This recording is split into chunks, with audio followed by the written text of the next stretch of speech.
Hello, hello, people of the internet. Ian Altos of the Freedom Astrologer here, and sitting again here with my good friend and astrologer extraordinaire, amazing person altogether, Donny Yes, go Lim. on. More and more. Of course, I can go. And we have another amazing video, and you can see behind us there's a cosmic ass, literally a cosmic ass behind us, and we're going to be using this cosmic ass to channel information and give you the best astrological information for this upcoming month of June. And Donny, first and foremost, how are you doing? Honestly, I can't wait for May 2022 to be over. It's actually quite a tumultuous month. But then I think in our May 2022 video, we already pointed out that it's going to be pretty intense. Particularly that total lunar eclipse, a South Node 1 in Scorpio, and it is in direct opposition to my moon. So you can only imagine like how much it has impacted on my health actually. So I've gotten like a complete wipeout of energy surrounding that, but I managed to soldier through on the backs of the current Mercury retrograde. And I'm sure that the audience will think back for most part of me when this Mercury retrograde started happening, that this one is actually more intense than the other Mercury retrogrades for the year. And you will also have that conclusion by the time 2022 finishes. And this is because every year there will be one Mercury retrograde that is slightly longer than the rest. And it is right now the one that we're experiencing right now. Because if I'm not wrong, usually Mercury retrograde is around 21, 22 days. But then this one is lasting for an extra 2 to 3 days, 24 to 25 days. And not to mention that if you just measure how much Mercury covers zodiacally in this 24 to 25 days, it only covers like maybe like 8 to 9 degrees, whereas other Mercury retrogrades actually cover over 10-ish degrees. So you can see how slow Mercury is right now.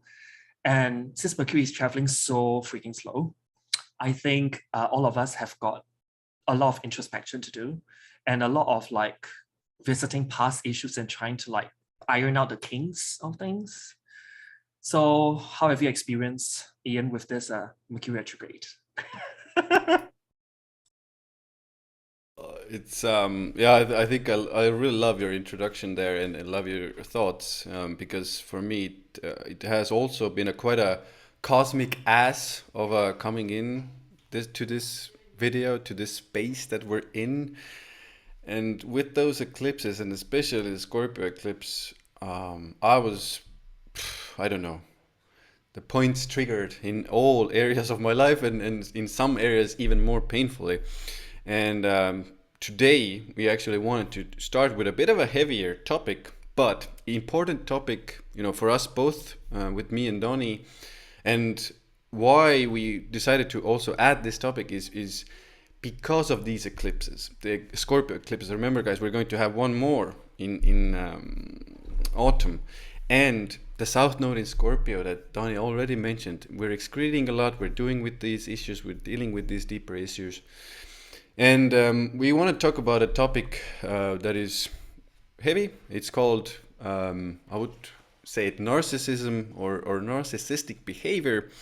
And if you're watching our channels, if you're relating to the information that me and Donny are giving out, you're most often more empathetic. You're intuitive. You're let's say in tune to the energies, and you're sensitive as a person on this planet. This very often means that you can attract people into your life that are more controlling, manipulating. They want to get energy. They want to get that juice from you. They want to get that juice out of you. Yeah. Do you want to say? Oh no. Okay. Well, I mean, the thing is that when I think about South Node Scorpio lunar eclipse, Britney Spears, the song Toxic comes up a lot. And I think all of us in some way, shape or form are exposed to like what has been going on for the bulk of me, which is that Johnny Depp and, you know, the ex-wife trial. And I'm sure that all of us identify with some facets of the psyche of Johnny Depp and also the ex-wife, which is Miss Heard. One thing about her that's being brought up time and time again, which are converted into memes or, you know, like, you know, very laughable TikTok stuff like that, is that she's being painted as one, a narcissist. But more importantly, one important trait of a narcissist is that they are very skillful and masterful in the art of gaslighting. So what is actually gaslighting? Gaslighting is actually the action of overwriting another person's reality and making them feel as if their reactions, their framework, and their experience is somehow less real than everyone else's. And gaslighting works like this. You feel as if you're not allowed to express love unless someone else defines the relationship that exists between the two of you on their terms, not yours. And in that process, making your love function feel small in order to feel or to fit whatever box that they have. So if I were to talk about astrological symbols, the planets Mars, Saturn, and Neptune working together, and then the natural signs that they rule, which are Aries, Scorpio, Pisces, and Capricorn. To a certain extent, Aquarius. Somehow all of these things will have to sink into the picture. And for someone who's got that combination, in which I have personally, you can be the one doing the gaslighting or the recipient of such energy. I would say from my life experience thus far, it's mostly coming to me as in like you are being edged to the max, and then when you explode, and then whoever that's the narcissist will come and say, oh, you know, you are exactly that piece of little turd that I think you are. And they have succeeded in their gaslighting. And if I were to bring it back to Miss Heard's chart, Johnny Depp's ex-partner, she's got Mars and Neptune in the sign ruled by Saturn, which is Capricorn, in hard aspects, squares, to both Moon and Mercury. And Mercury is in the sign of Aries, which is a Mars root sign. And so definitely a gaslighter for Johnny. And in her chart, the sign of Capricorn is ruled by Saturn, and her Saturn is in a sign of Sagittarius, a Jupiter root chart. Anything that's Jupiter related, it is very much inflationary. So she can really like just keep inflating, gaslight, and you know what I mean? Everything just go kind of go off the charts. And this can be, you know, I would not say too much, but people can look for what is social media talking about her, mostly. I guess I shall end it there. And if I were to go one step further in her chart, the planet that rules over that Saturn is Jupiter, and her Jupiter is in its home sign in Pisces. So even more inflation. So you can see how everything just kind of builds and builds and builds, and just like a, you know, like a mushroom cloud, you know what I mean? And everything just kind of went off the charts. And that's how she actually behaved in court, you know, when she was cross-examined or giving her testimonial, like just kind of everything is just bigger than life. And, you know, I find it amusing that, you know, without even knowing her chart, because she doesn't have a reliable time, I managed to use her behavior in court to rectify her chart. And I think I've hit the nail on things, in which I'll share in a different video. So Ian, do you have anything to add? Maybe we can change, or maybe we can convert. I think convert is the is a better term. We can even convert this into a series. I think this is one of the things I wanted to Yeah. say to you people out there listening. Me and Donnie are discussing because we've been discussing this actually maybe I don't know maybe a year. Should we do it? You know, and we are discussing putting this kind of energy, narcissistic energy, gaslighting energy, together with astrology. You know, talking about aspects, talking about charts, talking about examples. Obviously, how you can help yourself as I well. have a title. Do you want to hear it? Of course, Empaths and your narcissist. I think that can be the title of the series. yeah. And guys, let us know in the comments below if you're interested in that energy or that type of a series, because we're planning on doing so. I want to say a couple of things as well. For me, one of the biggest aspects that you need to also look out for is Mars square or opposition Neptune. So this is a weird one. Can make a person, well, say or receive even things that are not true about them, and they're manipulated very aggressively in a sense, and the person can feel at first even like they're to blame for these things that they're being blamed for, but after introspection, after reflection, they start to understand, okay, so I haven't done any of this actually. I haven't, the blame isn't on us or me. And then, you can start to see where it's coming from the other person, what the other person is actually doing. And look out for that. And we're going to be bringing more, obviously, in that series. But guys, I wanted to bring immediately some of the things because we're right in the thick of the thing where really everybody can experience with your family, with your spouse, with your workmates, with the society at large. Like Donnie said, we're like the Amber Heard Johnny Depp thing is kind of like a very public display of what is actually happening in our psyches, in our society, in our consciousness on a deeper suppressed level. And now Scorpio South Node excreting, bringing it all to the surface. And I want to mention a little bit about Pluto retrograde, because Pluto just went into retrograde, and now even more of that is excreting out. And I put together a very let's say kind of like a rapid fire. If you've watched our videos, I do these rapid fires in our videos, what to do and what not to do in these situations. Let's say you are in the situation of a person trying to manipulate, trying to control you, or expressing these narcissistic tendencies. Now, one of the first things that you need to do is start to see the energy building up. The mind wants to deny that the things are happening, but you need to be vigilant and aware of observing what is happening actually, what this person is doing and how are they interacting. Start putting the pieces together. Start feeling the energy building up. You can see obviously the eclipses and everything will help. Now, the second, I think, is one of the most important parts. Take stock of where you are with them in every sense of the word. Now, what I mean by this, do they have control over you emotionally? Do they have control over you financially or practically? This is even more important in a sense because they very often this person tries to weave their way into your life and experience to have that control over you. And finances, money, material, practical possessions, of course, unfortunately, in some extreme examples, children are the case as well. But you can fix actually the material, financial things. Need to become independent if you start seeing things happening there. Please really, really understand this.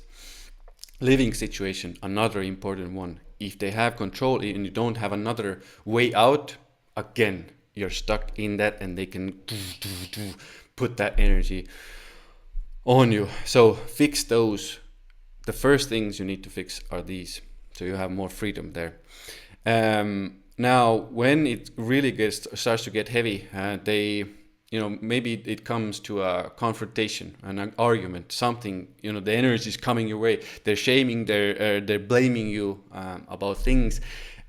And this is important. You need to understand here if you have really done those things, because they make it seem like you're the worst possible person in the world. Now, it might need you to take a step back and be in solitude and say, okay, did I do these things? Most often you didn't do those things. If that energy is coming your way, it's very hard to deal with this. But if it starts to come, now is the time to also put up boundaries, because you don't have to deal with this. You don't have to take it from them. Very crucial part of this situation is to put up boundaries and to be very extremely firm with them, because they won't be honoring them at all. They will come, they will come, they will come, they will come. And now this is very tough to even talk about, but in those moments when they're coming again and they're making themselves sometimes even a victim, a very important part, they can make themselves a victim. You need to realize and understand what is happening in your mind, because in your mind, the doubt starts creeping in. Did I do it wrong? Was I the wrong person? Those types of thoughts, those types of ideas. Again, go into your space and be really firm, really understanding of what is it that you actually did. None of the things that they said, but go back in your mind and look at the things, the situations, how you handled them, what was actually there. Be really firm. And literally, you have to now be constantly firm. I would say blocking in a lot of places is a good decision, especially if the energy is constantly coming your way, because it will drain you. They will try to suck as much as they possibly can out of you. So those have to be really firm. That's my rapid fire for now. We will talk about this more in the series. Donny, do you want to say? Oh, well, I just want to add that if you talk about the sign app and the house, just as an introduction of who can potentially embody a lot of narcissistic energy, will be the 5th house and the sign of Leo. And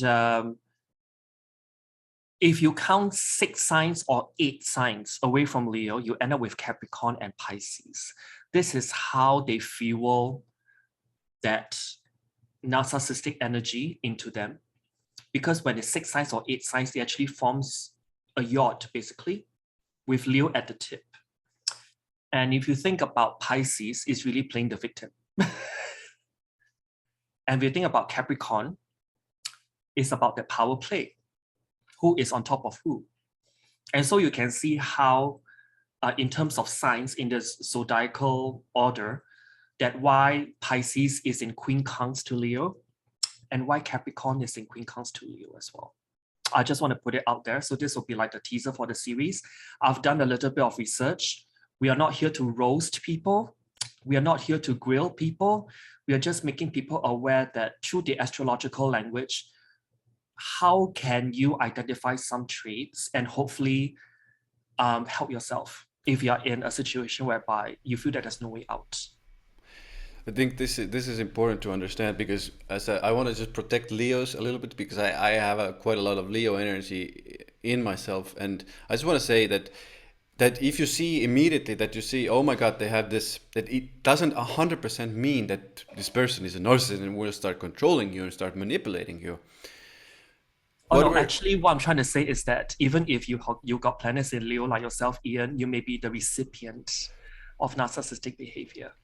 Unfortunately, that can happen. And just, be careful with your diagnosis here. Observe, look at the patterns, look at the things, have that independence like we talked about, and then at least you are somewhat safe, somewhat free. We can put it that way. Yeah. So guys, let us know in the comments what you think about this. We can do like a 2-part thing, one on empaths, one on the narcissist as an indicators, and just close out that little thing we've been talking about since last year. So do you want to move on to the Mars and Jupiter conjunction we are having now? Let's talk about that, guys. Now, it's actually we're in the thick of it. Oh yeah, it's close to exact actually right now. So guys, if we're talking about last, go look at our last month's video as well with the eclipses, but also we talked about Jupiter in Aries. So there's a lot about Jupiter in Aries already, but now Mars entered Aries and now they're conjunct as well. So we're going to have a we're going to have a lot of fire energy, fired up people, fired up energy. People are going to, well, if I'm being really honest with you, people are going to want to fight.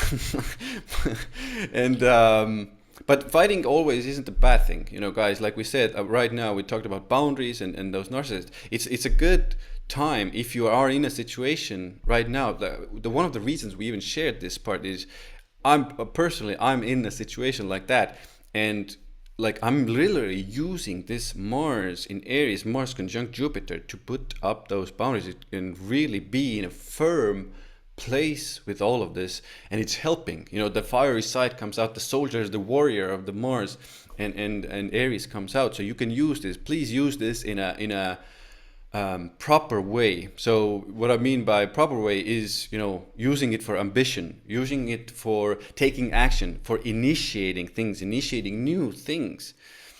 Yes, on a global scale, global sphere. Now the maybe the troubles come in of, okay, we will have an increase of conflict, we will have an increase in violence, we will have an increase in fires. Unfortunately, I do see this happening more like, nature fires, forest fires, physical injuries, unfortunately, more cuts as well to the body. But again, the cutting off side of Mars can be used. If you have somebody, I think Donny really speaks a lot about this, and I've jumped on the bandwagon with this as well, because it's really good energy. If you need to cut off something or someone from your life as well, you have more courage, you have more balls to do it, actually. Let's put it that way. And a couple of manifestations I wanted to add to this are more desire for fitness, exercise, movement, generally like moving the body, taking action with the body. Obviously, if you have something, stopping you a little bit in the natal chart, you can feel it a little less, but the energy should be moving inside of you, and you want to put it out there as well, and you have the courage to do it. A lot of sexual energy, raw sexual energy. I would say, again, it has to be channeled correctly. Some things, other things, can take courageous action towards future plans that you actually desire, want. Ambition rises for the future goals. More conflict with foreigners, unfortunately, can happen. Men and masculine type women, you will receive, I would say, more of a boost. We can say luck and energy as well. Now, I want to say about independence. Independence is important. The desire for independence, being more independent in all areas of life, usually comes with this energy as well. But it can lead to, if you don't, because Jupiter expands everything so much, please be careful with the fact of, like, selfishness, basically, is what I'm saying. Don't be selfish. Be independent, but don't be selfish. More boldness. Can mean physical, verbal fights, verbal aggression, and I think Donny already mentioned this before or in the video beginning. It's like almost this kind of feeling of, I've had enough of this shit, and now I'm taking an action. I'm taking some courageous action towards the actual thing that I want and how the thing should be in my life. So this is very much, I would say also, I want to say it's a very kind of like inspiring type of energy as well, to take physical, material action, courageous action in your life. I think that's what I wanted to say about this. Great. Because if I think about Mars and Jupiter in Aries, Mars is definitely the more stronger planet in its home sign. And this can really give rise to enthusiastic action, which often imbues what we do, and also it also enhances our possibility of success. And because Aries is really like, I think in tarot is the which tarot card talks about Aries? Is it the Fool or the Chariot? This is where you are, I think. I'm Yeah, not maybe you super can put tarot. inside there.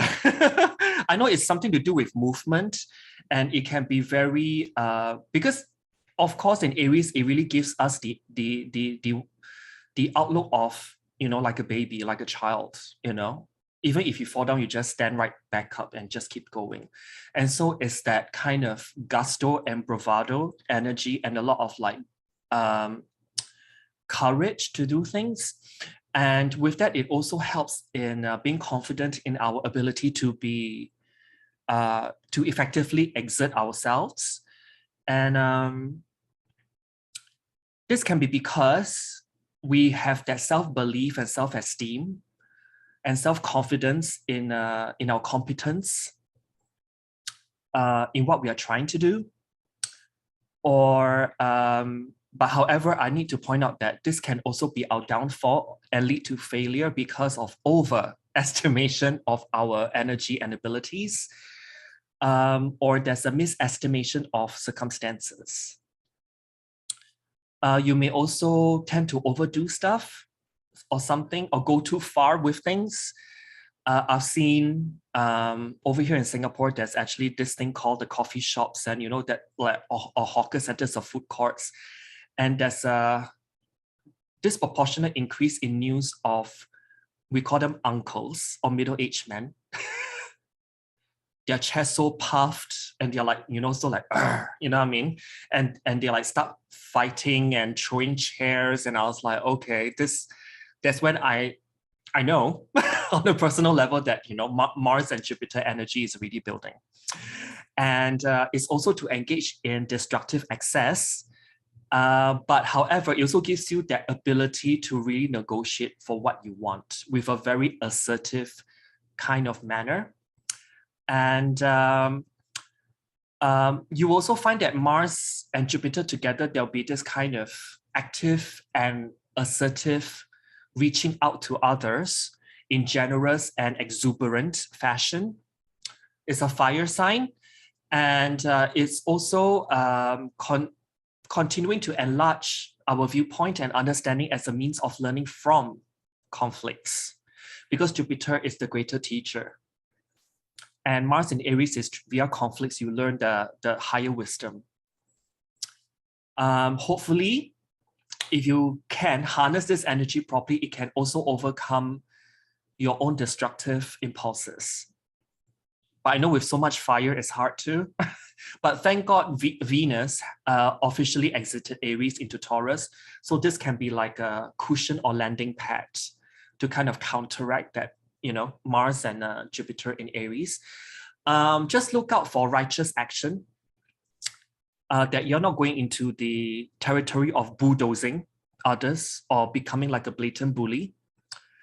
People may be fighting more for their beliefs, and also over zealousness and fanaticism. I guess if you just search for a clip of, outside the courtroom, when Johnny Depp went into court, how people reacted versus, misheard. It's almost like this. When it's in Aries, I need to mention that our sensitivity chip and capacity for compassion and understanding from the other end of the spectrum may be missing. We may be just very self-focused and directed in our way of putting out how we see things. Because the thing is that it's hard to see the deeper sides of the matter when there's like so charged up is Aries energy, and there's so and it's so much to, and it's because Aries is like the I am principle, and there's so much acting forth energy that you may act before you think things through. So I would say that really wait a minute, hold back, and just kind of let things at least process for 5 to 10 seconds before you actually act out some stuff. For the people who, because I haven't followed the Johnny Depp Amber Heard thing at all. I just wanted nothing to do with it. But for the people who haven't seen it, can you paint us a picture? What happened? When they entered the courtrooms and the things. What happened? Were they applauding, or what was going on there? well, basically, in short, it's a stark difference, you know. And people are like literally like, you can see the Mars and Jupiter in Aries energy building throughout throughout May, even though Mars is still technically after its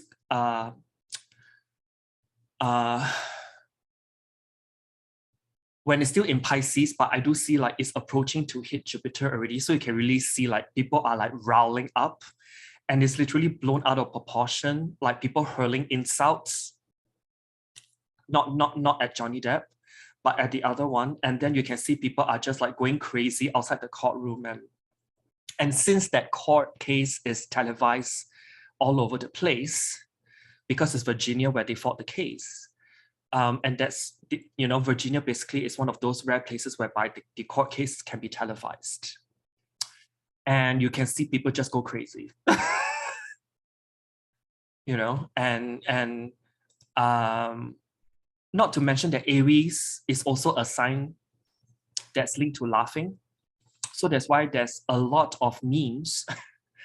You know, you can search TikTok or YouTube, whatever, Twitter, every place, and there's a lot of like mocking. No, she's wrong. No, he's right. You know, there's this kind of like taking sides because in Aries it's very black and white energy. And so it's like people are like so charged up that a balanced viewpoint here is that both parties need to move on and heal, which I find is really important to acknowledge. It's not like he's right, she's wrong, and blah, blah, blah, blah, blah. They just go off on a tangent, which is like uncalled for because I need to mention here that she has also received threats, which are about unaliving her daughter, which I find that is way beyond the what people should be doing. But then with the Aries energy, people just can't hold it in. So I just want to mention that from the healthiest to the unhealthiest, I've seen the whole spectrum going on. Guys, this is crazy. You know, if you're one of them, please don't do that. You know, Yeah. this is their relationship business. Yeah, she was wrong into, you know, going into places, but you know, her daughter didn't do anything. And I think one thing is that people are also mocking her lawyers, in which I pity her lawyers as well because they're only signing up to do a job. And they are like not meant to be thrown all over the place, and you know, like just, you know, because Mars and Jupiter in Aries can become like a bullying energy to make someone the topic of mockery.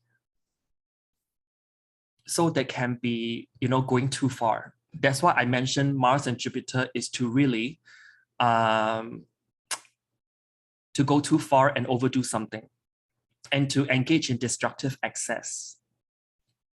All those things I see playing out. Yeah. So do you have anything more to add before we move on to the main events for June? I think that's. I think we gave enough for this segment, guys. Yeah. If you want even more, look at our previous month's video. There's more. Oh, by the way, Jupiter rules courts. Yeah.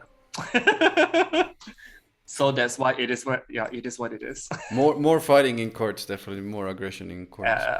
A spectacle. Yeah. Laughable Aries. Laughable. Yeah. Are we doing Saturn retrograde now? Oh yeah, sure. Saturn right off the gate when June starts. Yeah. So do you want to start, or shall I just like go on with it? Okay, so when we talk about Saturn retrograde, for this particular one, it's about making major karmic choices. And I'll go on to explain why. But first and foremost, I'll just like to paint for you like the dates.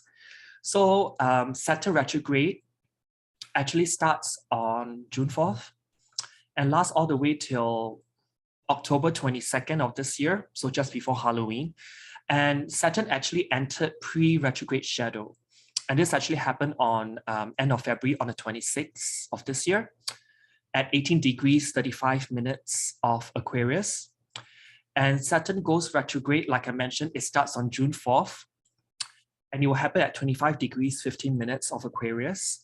And Saturn will actually move backwards to 18 degrees, 35 minutes on 22nd of October. That's when Saturn's stationed to go direct. And Saturn will officially clear the post-retrograde shadow, and that will happen in the 3rd week of January, January 23rd of next year, at 25 degrees 15 minutes of Aquarius. So when I actually think about this Saturn retrograde this year in a sign of Aquarius, it's really nudging us or urging us to make major karmic choices that will affect our lives for many years to come, because it happens in the futuristic, hopes and dreams related sign of Aquarius. And during this time, we'll actually be assessing all commitments and navigating the new direction that we wish to take, or hope to take, that is. So over this retrograde period, you may be over the June to October period to slow down and examine your projects and any undertakings rather than starting anything totally brand new. And anything in life which you may be feeling dissatisfied with should be re-examined.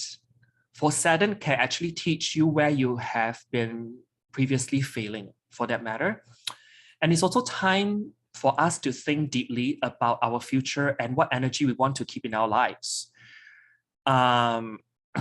Because not forgetting that later this year, Saturn will be in a 1 to 2 degree orb to square Uranus. So it's that pivoting energy. When I think about Saturn-Uranus square, it's that pivoting energy, particularly when it's a closing square or waning square. That means you are preparing for a new cycle to come. And but I just want to mention that although when we talk about Saturn retrograde, this isn't a horrible time to commit. In fact, it's a great time to decide who and what you want to invest your energy and time in, because Saturn rules time, in order to benefit you for a long time to come, Aquarius.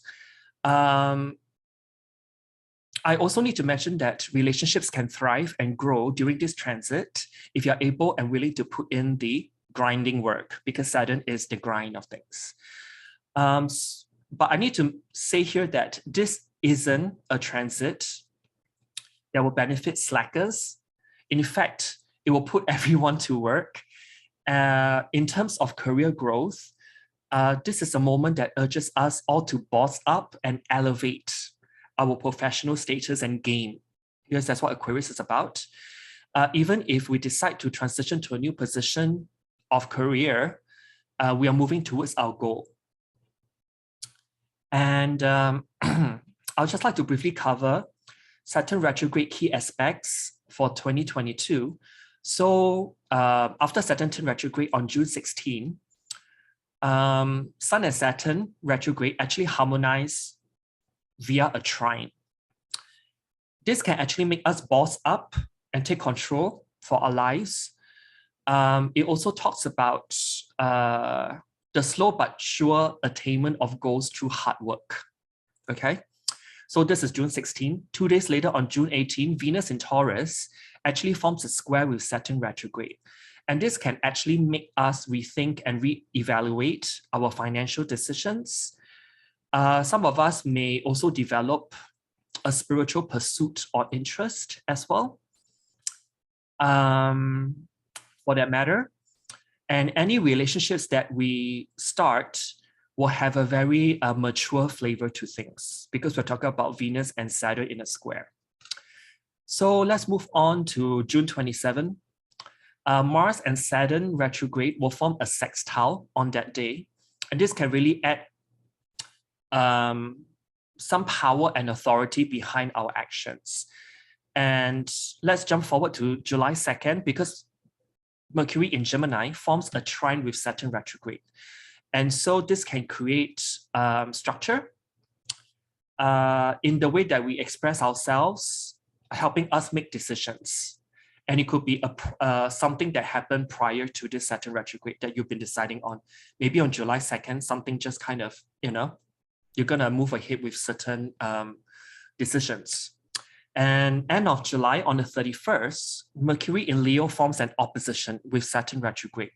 This can be like a, I can hear you, but I don't understand kind of energy because of the opposition. We are talking about Leo and Aquarius energy. So this can be kind of like, there'll be more misunderstandings going on. And you got to be even more careful regarding your choice of words, because people can be pretty sensitive and be ticked off more easily. And on July 7, we've got Mars in Taurus square Saturn retrograde.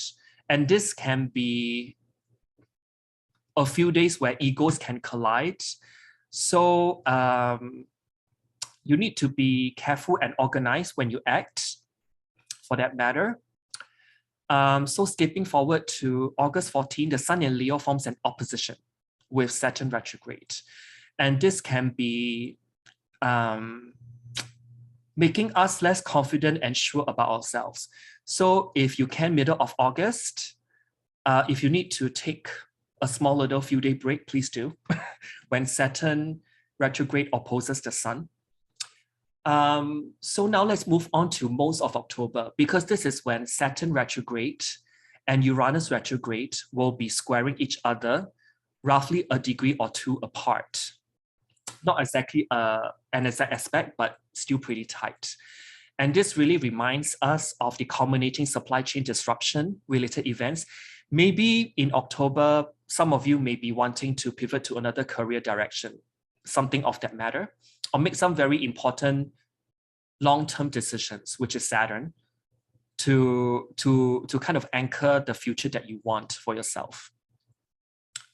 In reality, Taurus. And in terms of mundane astrology for October, when that square is pretty tight, this can actually send inflationary pressures even higher. But then this can also represent the last window of pressure in accessing all your commitments and navigating the new direction that you wish to take, to pivot your direction for the long haul. So now let's move on to October 11. Sun in Leo actually forms, no, wait, sorry. Let's move on to October 13. Let's skip October 11. Venus in Libra actually forms a trine with Saturn, and this can bring us closer to commitments. Maybe some of us are chasing that, someone that we've been fancying for the longest time. And when this Venus in Libra trine Saturn, why not call that person out, for a date? Maybe something longer term may result, because I quite like this this trine from Venus to Saturn. And then last but not least, 8 days after, when Venus in Libra trines Saturn retrograde, Saturn will station direct. So I would just like to briefly touch on in terms of signs. So I classify into 3 clusters: the fixed signs, the cardinal signs, and also the mutable signs. So let's talk about the fixed signs: Taurus, Leo, Scorpio, and Aquarius. So this Saturn retrograde will happen in their angular houses, 1st, 4th, 7th, and 10th. And so you'll be feeling this Saturn retrograde the most. It's just telling me that these 4 signs, particularly if your ascendant is there, or midheaven, Sun and Moon to a lesser extent, that you have to take your lives more seriously than others and make the necessary shifts according to what or where you see your future to be. And let's talk about the cardinal signs: Aries, Cancer, Libra, and Capricorn. This will be happening in their fixed houses or succeedant houses, 2nd, 5th, 8th, and 11th. And so you'll be feeling this Saturn retrograde in terms of a social and a financial level. This transit for the cardinal signs won't be as harsh if I were to compare against the fixed signs, but it will make the cardinal signs rethink how they process and deal with relationships while finding their confidence and self-worth and esteem. So lastly, let's talk about the mutable signs: Gemini, Virgo, Sagittarius, and Pisces. This Saturn retrograde will happen in your mutable houses, which are houses 3rd, 6th, 9th, and 12th. I would say not as impacted or affected as other signs previously mentioned. Mostly a time of reflection, I guess, and also implementing structure into the lives of the mutable signs. That's what I actually see for you guys. So do you have anything to add? I do. I will add, but I think you did an awesome job already.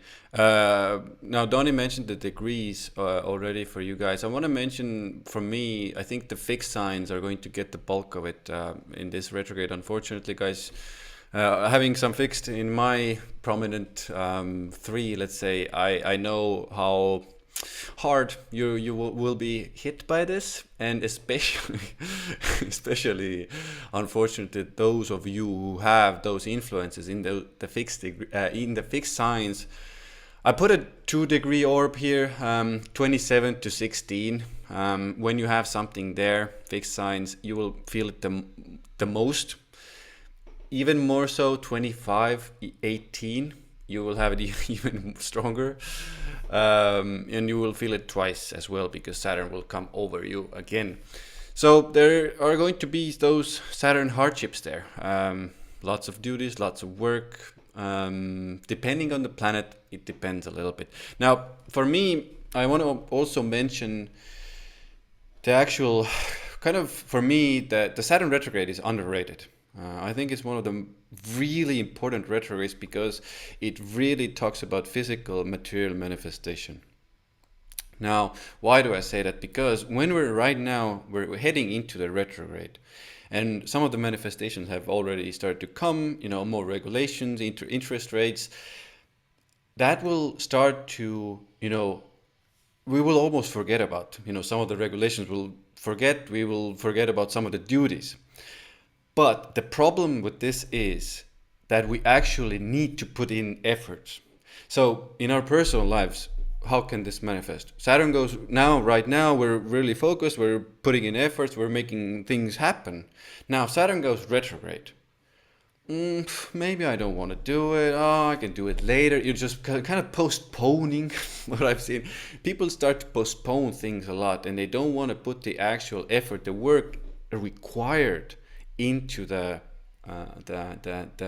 thing, or where the retrograde is happening in your house. Remember, guys, wherever house it is happening, the more those manifestations will happen in that area of your life. Now, why do I want to mention this is, it's easy, especially if we're talking about, a lot of people in Europe. The summertime, very often in Canada, United States, everywhere, it's kind of like a, vacation time. Again, want to postpone these duties, responsibilities. I don't want to deal with these things. But for me, it's also important to keep in mind what the hell is awaiting us in autumn time. And guys, not to scare you too much, but this is the autumn. I would say me and Donny, probably other astrologers you listen to, have been kind of like preparing you for. It's not going to be easy there.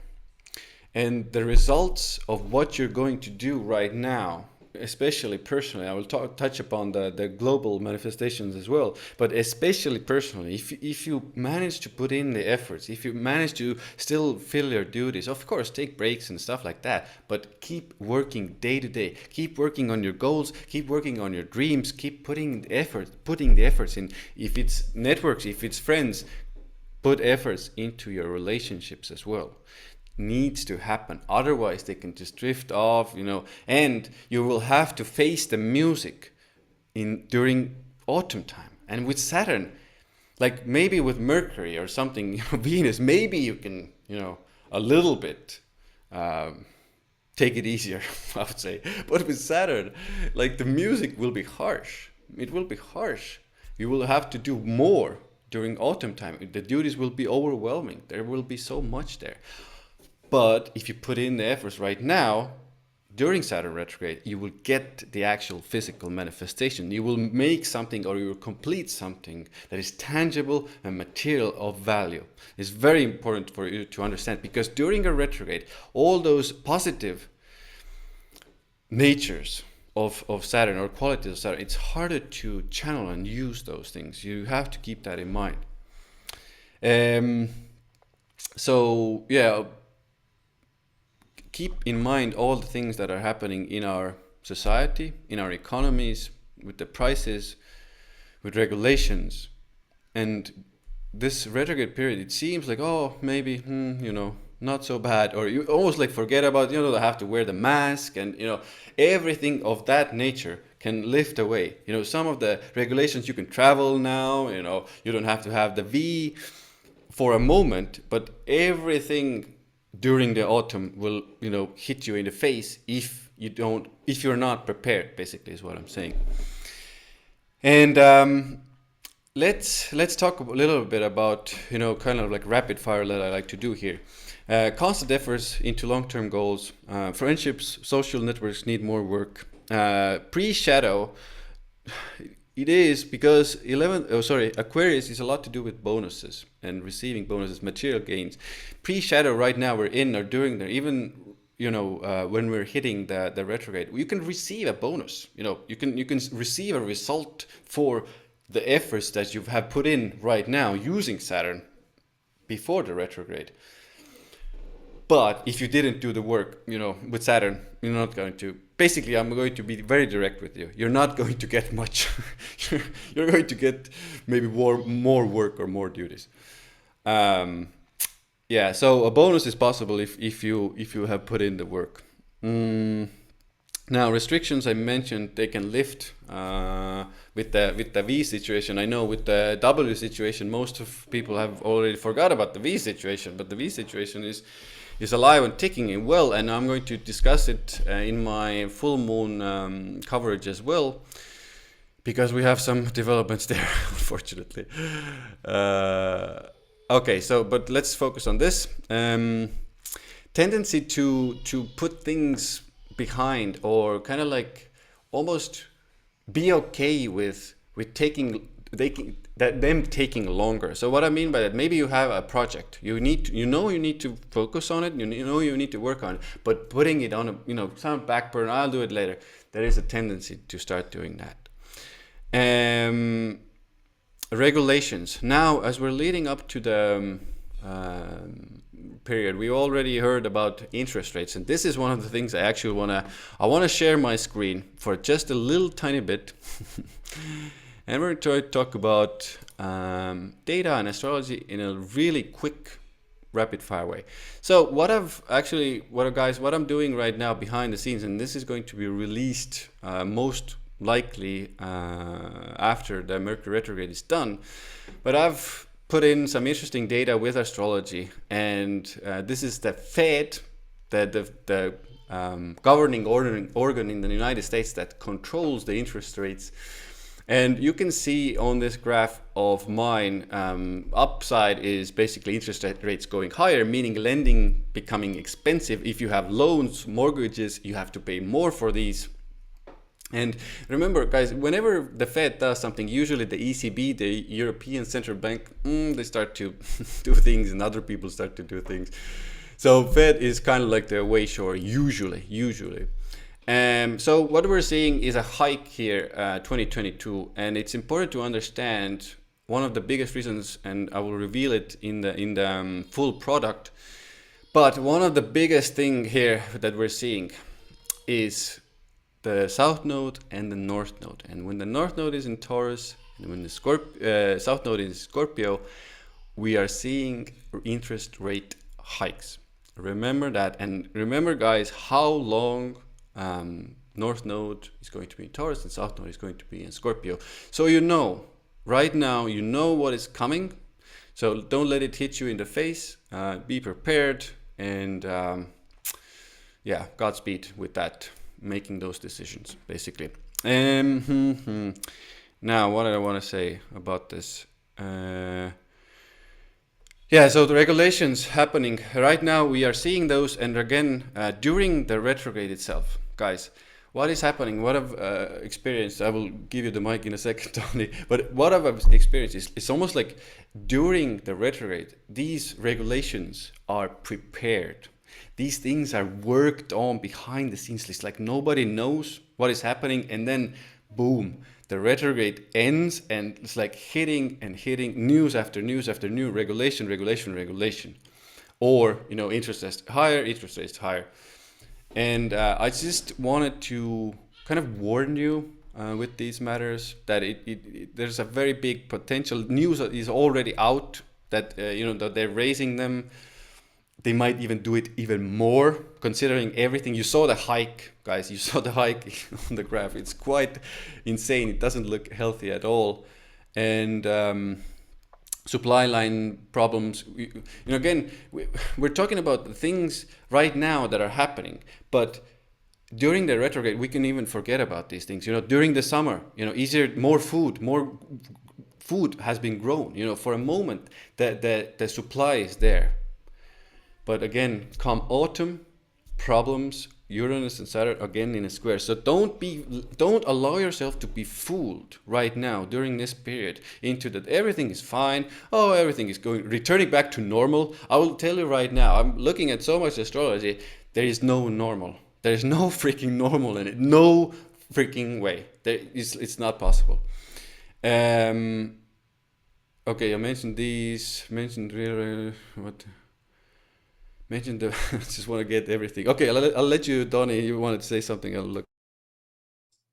Oh yeah, I mean the thing is that piggybacking on the interest rate thing that you've just mentioned regarding the graph, this actually ties into this picture that we are getting for probably the first 2 to 3 weeks of June. And that's because there's an extended square between Mercury and Saturn. One is stationing to go direct, one is stationing to go retrograde. And they are within like that 1 to 2 degrees square for most of June. And this can be like a lot of things being set in place to actually raise the interest rate collectively. Because since the South Node is in the sign of borrowing from another, which is Scorpio, yeah, this is not looking too good. But I think we can use this June period to really analyze what we want, what we don't want in our lives, and just trim our spending accordingly. Because I feel that over this current Mercury retrograde that's been tumultuous since last month, I guess we are all like in some way, shape or form being pushed out of our comfort zones and needing to do something about things. And this extended square of Mercury stationing direct, I think it happens on the 3rd of June. And less than 24 hours later, Saturn was stationed to go retrograde. But that is while Mercury is also making an I call it enchanting aspect, which is that sextile to Neptune. With Mercury also forming a trine to Pluto as well. So a lot of things going on pertaining to all these things, which I'll get on to talk about what this can mean. But let's talk about that square first between Saturn and Mercury within the first week of the month. We just need to be more disciplined and really envisioned what we can live without right now in order to benefit later on in life. So maybe like what Ian mentioned about taking that holiday, spending that money, traveling in Europe or other continents, because it is very tempting to go and have fun and all that. But if you spend that X amount of money in that time span, this means that you have less when autumn and winter hits in Europe, and also the Americas later in the year. And so it's about having that economy of how to stretch your dollar a bit further, rather than just kind of like be on a happy-go-lucky spending spree. Although it's very tempting with that Mercury sextile sextile Neptune, we may be in this like little trance of our own. But when I think about Mercury aspecting Saturn, Neptune, and Pluto concurrently, when Mercury stations direct, this can be also a very inspirational time to kind of think, to have that vision of what kind of life you want for yourself for the future. And that's on a collective level, because Neptune and Pluto are transpersonal planets. And I'd just like to mention also that we probably have heard of monkeypox. That's been coming up a lot for the past few weeks at least. I think it actually happened when Mercury was going to station to go retrograde. And by the way, monkey is Gemini and Mercury. And pox, the word itself, pox, is linked to Jupiter and Neptune. And because the way the pox appear is usually related to the sign of Aries, because the bump actually comes out. It's very like inflammatory in terms of the body's response. And so you can see how this Mercury retrograde tied to Neptune right now is Jupiter. And then we've got all this news from established news and social media platforms. That's very much about Saturn in Aquarius energy. That's going to form a square with that Mercury. Not to mention that there may be explosive paranoia in the form of news. And this will actually perpetuate, I would say, confidently that until Mercury clears its last sextile with Jupiter, then it may just kind of die down a little bit. But that means what I'm trying to say is that for the first half of June, we may be hearing a lot of like hype and spin pertaining to such things. So I would say this coincidence is uncanny, but as above, so below. What I want to also mention that there's something regarding delusion that's tied to that Mercury and Neptune sextile when Mercury stations direct. But then Mercury also at the same time trines Pluto in Capricorn. And Mercury will be sextiling Jupiter for the last time before it clears its shadow degrees. What this is telling me is that we can't be too delusional to go back to thinking that these inflationary pressures, which are linked to Jupiter and Neptune, as transitionary. That means elevated prices are here to stay. And there's in the background of that everything bubble situation that we've been experiencing since last year. And not to mention that global supply chain issue or disruption at hand, it will just keep perpetuating itself because of whatever else is going on in the world. So it's really telling us a more basic, self-sustainable, and perhaps we need to also develop more creative ways of stretching our resources or dollars further. And with that, there may be like a fundamental shift or change in our value system and spending patterns as one of the few ways out of combating all these pressures. And if you reflect upon your past involving anything that you're doing extravagantly or splurging to look rich, there is perhaps a permanent end to that. Unless, of course, you find yourself a sugar parent, then there's a whole other issue. Hopefully, we have used this particular testing and sobering Mercury retrograde, that we are still in it until early June, to confront our previous level of attachment to money, to material possessions, and how that ties it into our self-worth and esteem issues. Doesn't mean that we need a lot of money to move forward and live. I'll leave that to the audience to think about it. And one thing, Saturn in Aquarius, squaring that Mercury for extended period of time is also about the launching of that CBDC system, digital currency as well. And hard questions such as, do you want to be in this system or school that, comes to mind. And if you're not about being inside the system, then some key fundamental reality-driven questions, which is that Mercury in late Taurus squaring that Saturn in Aquarius comes forth. And you may be taking the next few weeks to kind of ponder upon things. Do you want to be in it, so the big brother's always watching you? Or do you want a way out of this? To set up your alternative reality, Saturn in Aquarius. And since Saturn in Aquarius can literally mean support structures in the form of communities, I have also recently seen that people coming together to do bulk buying for essentials.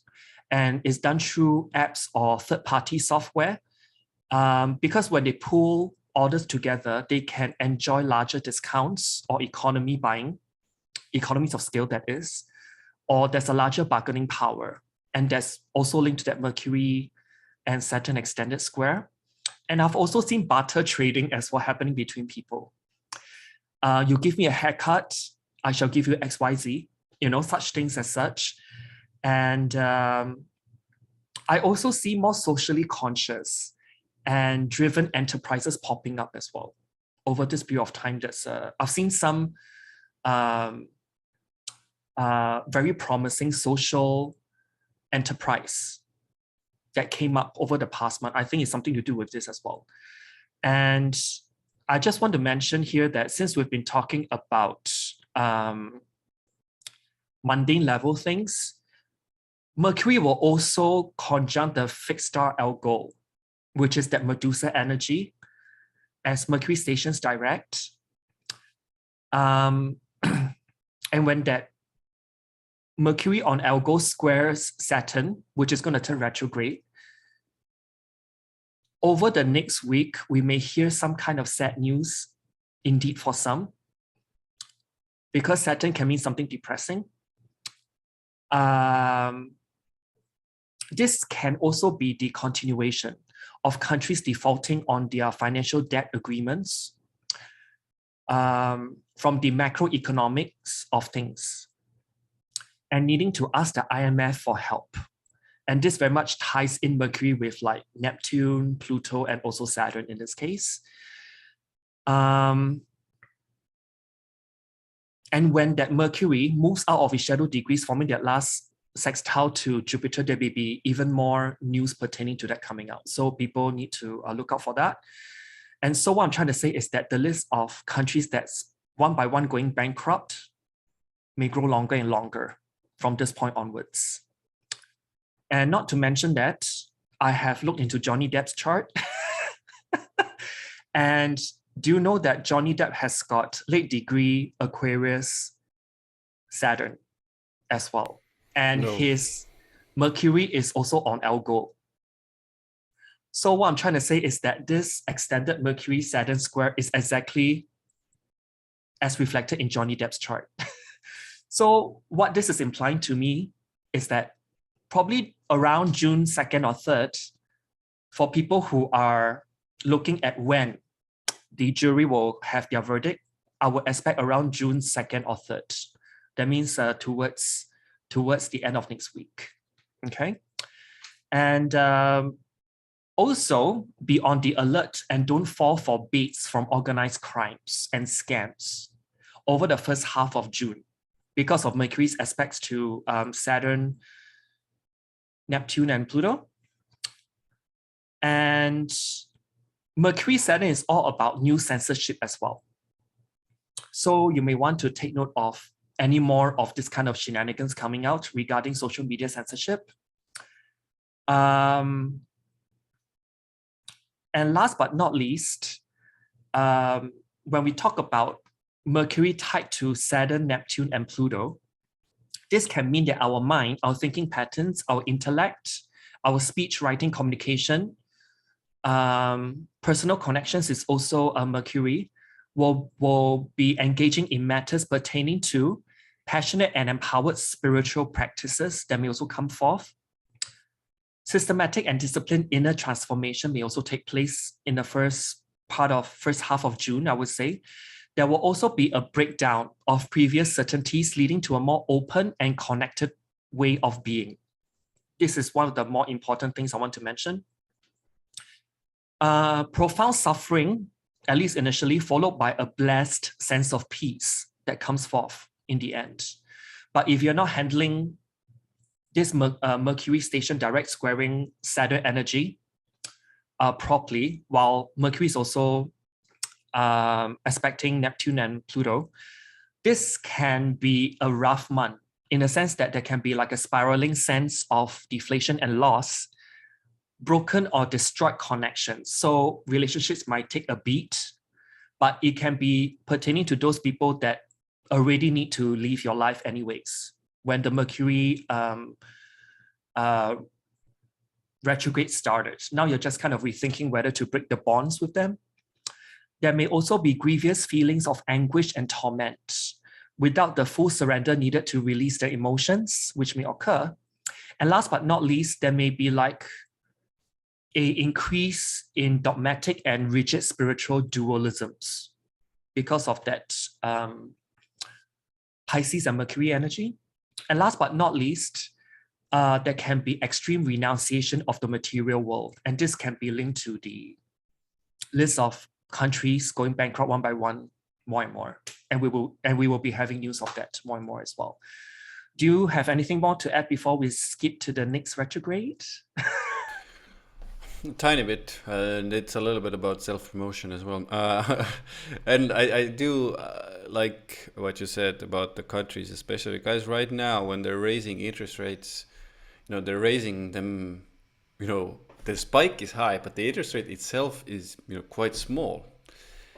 I mean, the spike of the percentage of how much they raised. And even this is putting tremendous amounts of pressure on a lot of, not only, countries, but a lot of companies, a lot of financial economic entities. Imagine, now they're talking about, 2%, 3%. Imagine what that will bring. It's not looking too good right now. And the bulk or the ugliness, the real shit will hit the fan during autumn time this year. And prepare yourself accordingly. I would suggest revisiting all of your financial obligations, duties that you have. Do they have fixed rates? If not, can you negotiate fixed interest rates? Otherwise, just very, very practically, your payments will rise. You need to be prepared for it. And, follow me. Always to follow Donny as well, but follow me on social media because I will be publishing and releasing that interest rate product as well. So, and I think one thing about Saturn retrograde still, it's like a project also can return. And I really want you to understand, project can return. Now Mercury, both Saturn retrograde, and this is the time also given to you. It's like kind of like, oh, I don't want to do it. Oh, there's so many duties. Evaluate if it's the right thing, and then really need to put in the efforts during the retrograde. I think that's it.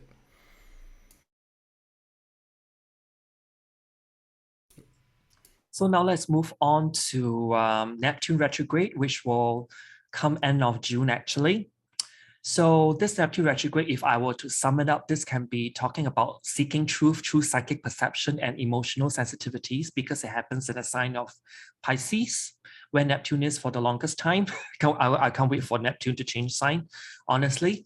So Neptune will actually go retrograde officially on 28th of June, and this will be continuing to December 3rd of this year. So Neptune has already entered pre-retrograde zone on March 7th of this year at 22 degrees 39 minutes of Pisces. And when it turns retrograde on June 28th of this year, it will be at 25 degrees 27 minutes of Pisces. And it goes back to 22 degrees 39 minutes. And it will station direct on December 3rd of this year. When Neptune actually leaves its post-retrograde shadow, this will happen on March 24th of next year, 2023. And if I were to look at Neptune retrograde in terms of its meaning, because Neptune, when we talk about Neptune, is the planet of delusion and also illusion. And I always think about Neptune as being the moonwalker through the sky. It doesn't actually rotate, it floats, literally. And it's also about psychic perception, emotional sensitivities, particularly hypersensitivity can be linked to, or allergies as well can be linked to Neptune. So we may actually question our intuition and second guess our hunches as well. For that matter, when Neptune goes retrograde more, but that's unless you've got a very prominent natal Neptune, or this degrees of 22 degrees 39 minutes all the way to 25 degrees 27 minutes of Pisces is directly in the line of fire for your natal chart. Then you may need to take note of that. But however, I would say that this retrograde period is almost like we are all being prepared to swim in the deep end of the ocean for the next 6 months to come. And because Neptune is the higher octave of Venus, so it's also about letting our heart navigate through the murky waters ahead and believe in the divine. Because Neptune, I actually associate that with divine love, because its lower octave Venus actually exalts in the sign of Pisces, the natural domain of Neptune. So I would say that stay true to your feelings and also trust your gut over the next 6 months. Although it may be challenging, follow your instincts, because they can serve as the main way that you can reach your truth, or towards the truth at least. So in terms of key Neptune retrograde aspects in 2022, July 2nd, we've got Mercury in Gemini squaring Neptune retrograde. This can be a time frame where we may believe in lies rather than the truth. It's much easier for us to get duped. This can be that we don't want to acknowledge the reality of situations, perhaps around this time in early July. And this can lead us to also fall easier for scams as well. So take note of this. Because the thing is that what other people tell us can be also misleading us with that Neptune square. And so we must be careful with the information we receive over this period in beginning of July, particularly July 2nd. So if we skip forward to July 14, Venus in Gemini forms a square with Neptune retrograde. And so matters of the heart can become more confusing. Where do I stand in this relationship? It's not a great day also to make financial investments because Venus rules money. And just if you can, those few days, kind of hold off your financial decisions until this square dissipates. It'll be the best. Otherwise, it can be backfiring on you because of the uncertainty of Neptune's moonwalk backwards. So when we go forward to September 16, the Sun in Virgo actually forms an opposition with retrograde Neptune. We may feel kind of disillusioned or even confused with our place in the world, represented by the Sun, until we actually find like a core grounding or foundation that stabilizes us. This can be like very murky waters that we are walking through. And when we skip forward to October 12th, Mars in Gemini will form a square with Neptune retrograde twice. Because Mars actually stationed retrograde in late Gemini. And so that first and second square with retrograde Neptune will be back to back. And the first, One thing about that, because that's a really annoying aspect, I would say be really prepared for those judgments, things being said about you coming your way in a nasty way, almost like in a blind way coming from the other side. It can be just outrageous accusations towards you, so you need to be prepared there. Yeah, and the first occurrence of this square will be on October 12th of 2022, and the second one will be on November 19th.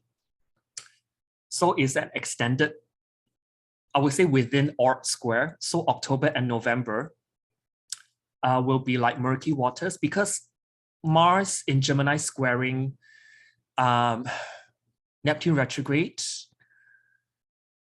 It's going to be representing moments of uncertainty and ambiguity. It's almost like we are walking in quicksand. Every step forward feels like a giant leap backwards. It's almost like this kind of defeating kind of energy, which can be quite disheartening. Or it can be that fear can hold us back from attaining our goals, which is why it's not the best time to push matters forward when we talk about October to November period. But this can be a period in October to November actually to strategize the moment when there is more flexibility and movement as well. So as we skip forward to December 1st, Mercury in Sagittarius forms a square with Neptune retrograde. And so the sign Sagittarius and Pisces will be highlighted here. So two very different energies, but they are both Jupiter ruled, by the way. So on one hand, this can make us super sensitive and emotional when it comes to criticisms from others. But on the other hand, this can make us too focused on ourselves that we don't even notice. Others are poking fun at us. So therefore, it's important to relax and take a break from social media. I hope all of us do that. I always take a tech detox break. It helps with your mental health. And it helps with like relaxing the mind and heart in order not to cause even more stress and anxiety in your system. So if we talk about Neptune retrograde 2022 effects, I would say that the mutable signs are the ones that feel it the most because the signs Gemini, Virgo, Sagittarius, and Pisces will be the ones that are in the direct line of fire, I would say, because this Neptune retrograde happens in their angular or pivotal houses, which are the first, fourth, seventh, and 10th.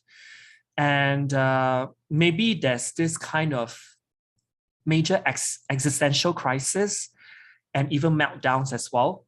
Or maybe there's this kind of divine discontent, which is Neptune as well, around the direction that they wish to take in the future. It becomes like this muddy or murky waters. And adding on that square from Mars 3 times in the process, this can be a massive like ego wipeout period for them. And let's talk about the fixed signs, which are Taurus, Leo, Scorpio, and Aquarius. This Neptune retrograde happens in their fixed houses or succedent houses, 2nd, 5th, 8th, and 11th. So they won't be feeling as rough as permutable signs, but they'll be evaluating the financial and creative direction that they want to take for themselves. And lastly, cardinal signs, Aries, Cancer, Libra, and Capricorn. This Neptune retrograde will be happening in their mutable or cadent houses, 3rd, 6th, 9th, and 12th. This can be a time where they may be lost in their dreams. But however, it's a good thing because it will actually inspire them to attain their innermost dreams and visions. I would say that. So do you have anything more to add? I have a few things about Neptune retrograde. I'm maybe a little bit of less of a follower of Neptune retrograde. Obviously, I follow it a tiny bit. It's not in my immediate surroundings constantly. Couple of things to say about this in my mind. Now we're leading up to the retrograde, so we're recording this in approximately month, a little bit less than a month before that. So the manifestations that are with the retrograde are going to be getting, it's like almost like building up. The energy is building up and it's getting stronger. So be on the lookout for things that Donny already said. But a couple of things.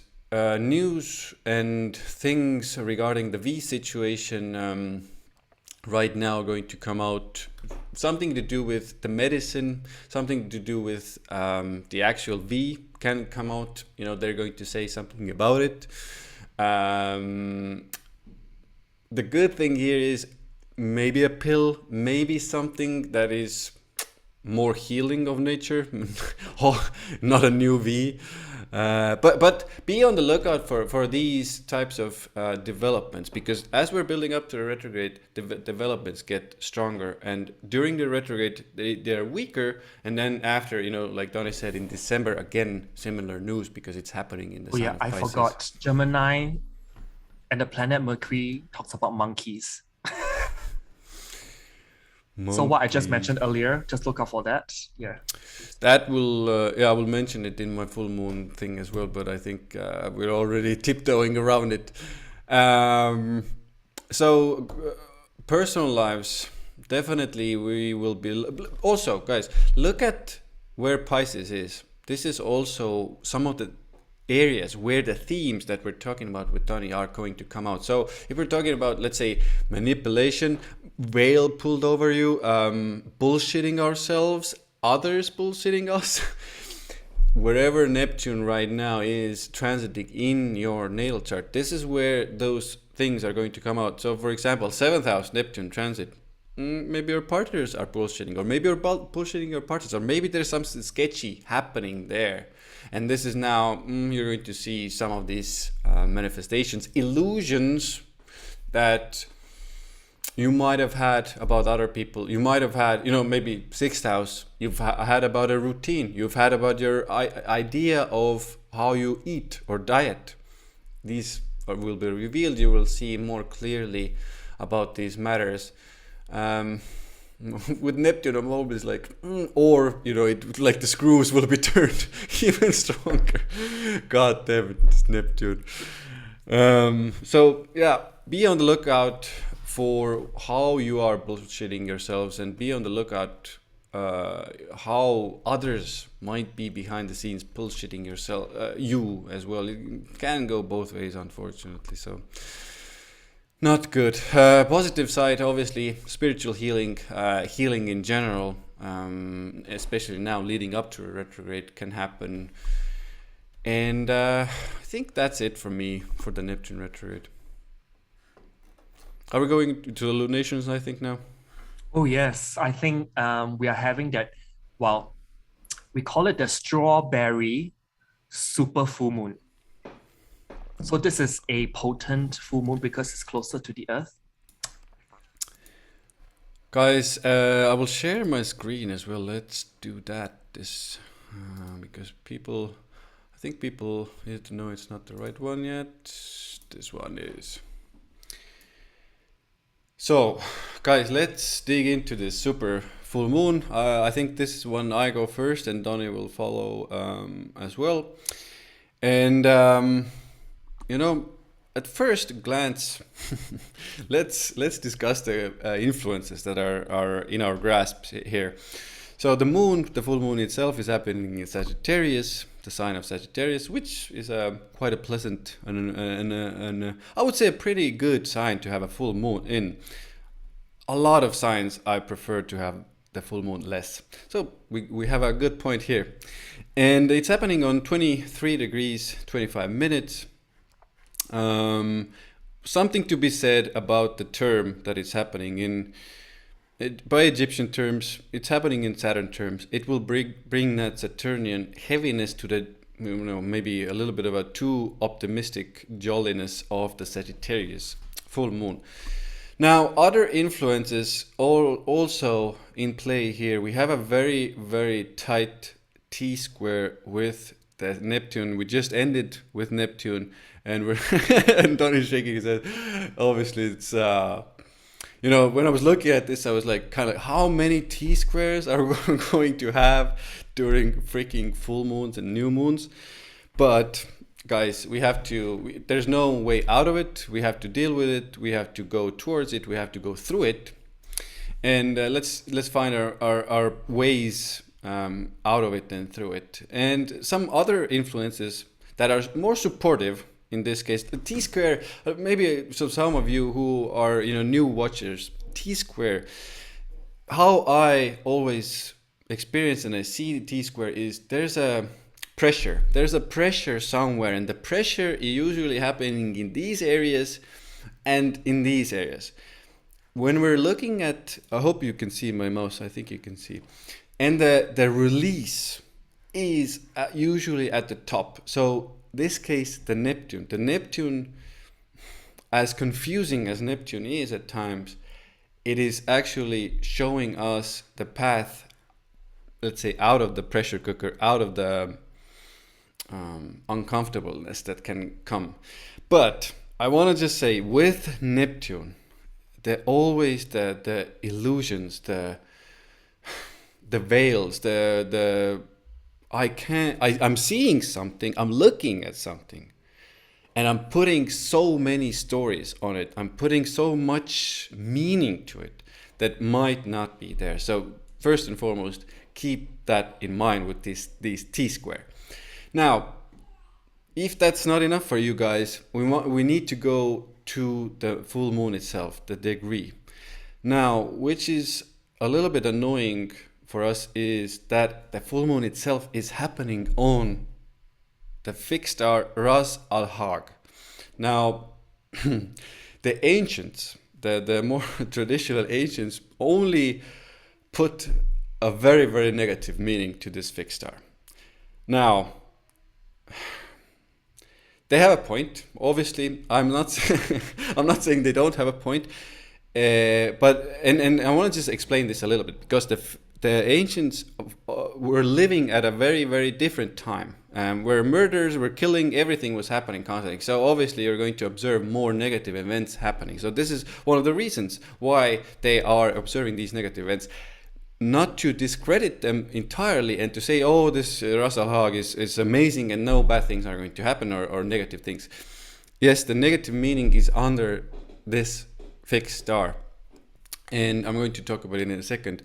But remember, there is now new, let's say, we modern astrologer right now in moment, let's say modern astrologer, we are doing new observations. We are taking new notes in our new societal situation. So I'm calling, obviously, myself out. I'm calling all other astrologers out. I'm calling you out as a viewer as well, to see if there is only like this negative energy there with this fixed star, and I'm going to discuss it in a second. So has, a little bit of a Saturn type tendencies, more of those, as well connected to Venus, and again to Neptune, guys. This is quite a bit of a Neptunian influence we have in our full moon this month. So we're going to be more prone to infections, definitely, to toxins, hallucinatory substances. We're going to be taking these in, we can talk about, snake bites, biting from animals in general. We remember, guys, we also have the Jupiter, Aries, Mars combo happening here. So these types of events, insect bites, animal bites, taking in toxins, inflammations, these are the topic right now with this full moon. And I'm urging you to be more careful. Maybe do not do things that you don't desperately need to do. Don't, too much risk in nature right now, especially after the full moon, leading up to it. There is a lot of that going on. And when we're talking about also the Ras al-Hag, there's a lot about those Venusian, negative side of Venusian qualities. So what are we meaning about Venusian negative side of qualities? Overindulgence with food, overindulgence with pleasure, overindulgence with all of the five senses type of things. And we can also add like this type of shallowness, this kind of only looks types of things into the list as well. So these are going to be, we're going to be dealing with this. You're going to be seeing it during the full moon, and after the 2 weeks period, definitely you're going to be seeing it outwardly. it's almost like too much of these this the good side of life, the five senses. I need to have this food, I need to have this drink, I need to have this thing. And I'm going to say this many times during this coverage, but you really need to be careful with this, because it's not only the Ras Al Haq, it's also about the Neptune. And now the T-square is happening here. So during a full moon, very often emotional time, still, even if it's happening in a Sagittarius type, let's say a more optimistic sign, still an emotional time. Whenever emotions come up right now for us in a society, usually the first instinct is to do something to feel better. And this is the Neptune right now. It's going to speak really loudly to you during this period. It's going to make it seem that these things that you think about doing, be it alcohol, be it drugs, be it substances, be it these escapism type tactics that you might be using, that these are good and these will liberate you and these will help you and these will help you through this emotional time, full moon emotional time. But the answer, unfortunately, lies in the opposite direction of Neptune. Remember, Neptune is also to do with spiritual healing, it's to do with energy healing, it's to do with healing in general. So I'm going to put this right now into your psyches, into your brains. It's a lot to do, instead of going towards addictions, drugs, those types of areas.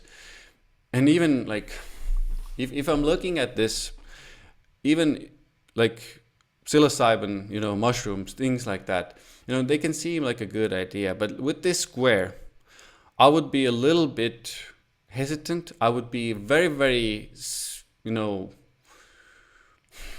I wouldn't do it. Let's put it bluntly, because it's too much of this type energy, and you might have illusions, you might have delusions, and these substances aren't something you should be taking lightly at all with. If we're talking about support here, I want to mention Saturn for a minute, because Saturn for us is in a pleasant sextile, let's put it that way. Although retrograde, there is still, let's say, some juice left in old Saturn there, because it's quite strong, it's quite strong.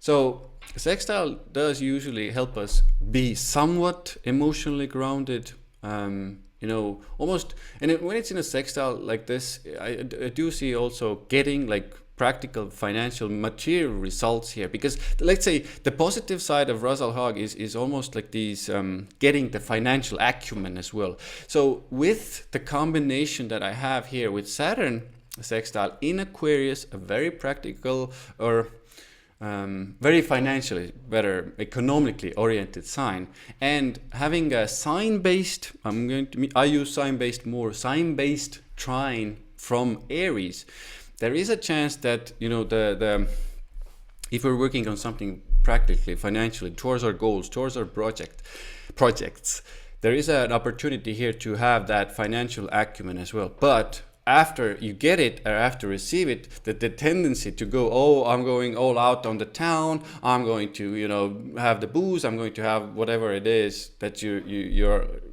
like to have, don't do that. And use this Saturn to be more emotionally grounded. This will help you. I would say even like your networks, your friendship circles that you can trust, maybe that are more experienced ones, more mature, can help you through this, let's say, emotionally charged time where the tendency to go towards addictions is extremely, extremely freaking high. So use that, guys, as use this video, use me right now as a kind of like a old person with a beard and saying, don't do it. Use this. Okay, guys, I think I mentioned like the general things. I think I want to mention now the rapid fire that I have for this. Ras Al Haq, we talked about Ras Al Haq. And I want to mention one side of Ras Al Haq as well, because modern astrologers, I'm leaning into there are very few of them can't even remember their names, they have observed Russell Hogg to bring in again more of the attunement to these higher frequencies, higher dimensional energies, healing energies. But when I look at this, it's going to be a pretty difficult task for us, guys, and it is definitely an important route we must take here. But the difficulty is here. So do your best to use the higher side of these influences. So negative side, overindulgence; higher side, a little bit abstinence, and taking on some healing practice, meditation practice, healing thing. Maybe a mentor figure coming and slapping you on the fingers and saying, don't do it. It's a good way to go. Okay, I will now go into the rapid fire that I have about this, which in maybe this rapid fire won't be as rapid. But one of the things that we're going to be seeing with this full moon, and we already talked about the monkeypox thing. You know, I don't know if we should start referring to this the M problem. I don't know. God, like the algorithms. And I do see with everything going on with the Russell Hogg, with Neptune, these are all talking about also, guys, you know, infections, inflammations, viruses spreading, illnesses spreading. And when we are in tight, we're very tight, I would say, 2 degrees for a full moon and a T-square. It's quite a tight T-square. I do see lots of problems there with these monkeypox, with the V situation that we have anyway right now. So I see that I see the numbers unfortunately growing, at least for the monkeypox, and I think I've already started to see something happening here where I'm at in Europe, in Spain. So more of these cases, more infections. Unfortunately, the negative side, I'm doing my best to give the negative side first and then move to the positive side. More infections, more cuts, more bites, more animal attacks. Unfortunately, guys, more drug overdoses. I think we're going to see that. I'm saying this with a heavy heart. Alcohol poisoning, food poisoning, overdoing it with those things. Overindulgence with those things, going just extreme, going into overboard with these matters. Easier to contact the V or get the V, unfortunately, I do see. And the M situation now, the monkeypox thing, I don't know how to say it. Let's see, I will say it monkeypox, and let's use monkeypox, and let's see if they block us or something. And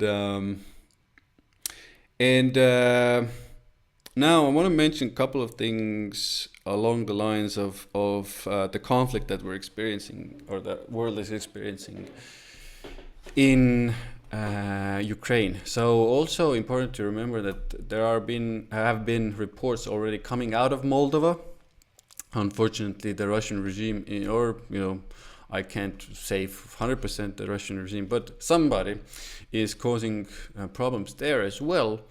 And behind the scenes, I took a look at the astrocartography, and I do see, unfortunately, things after this full moon or during this full moon escalating there, people being more agitated there, more violence, aggression, conflict happening in Moldova. Obviously, Ukraine, I think, will continue as well. Now, let me see if I have anything. I think I have said most of the mundane things. Now, let's go into the personal rapid fire places of more illusions, more bullshitting yourself. Kind of like it can even be somebody outside. I would prefer, or I'm more seeing some feminine figure right now in this situation, pulling a veil over our heads, trying to manipulate us, trying to do something sketchy behind the scenes that maybe isn't the best action towards us. Emotional manipulation, unfortunately, do see happening during this time.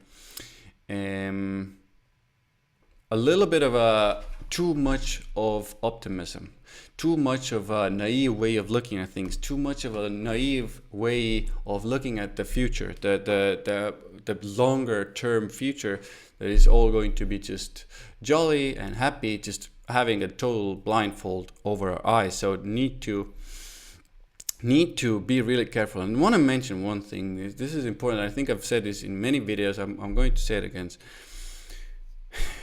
I'm from Estonia.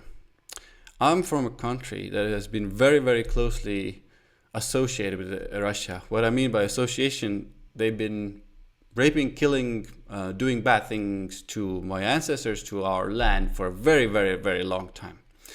Now, what I hear a lot about in the social media is people, kind of like glorifying the Russian regime, or putting very, very crazy ideas into people's minds. So, fortunately or unfortunately, I have experienced quite directly, and by directly I say very, very close relatives who lived through this regime.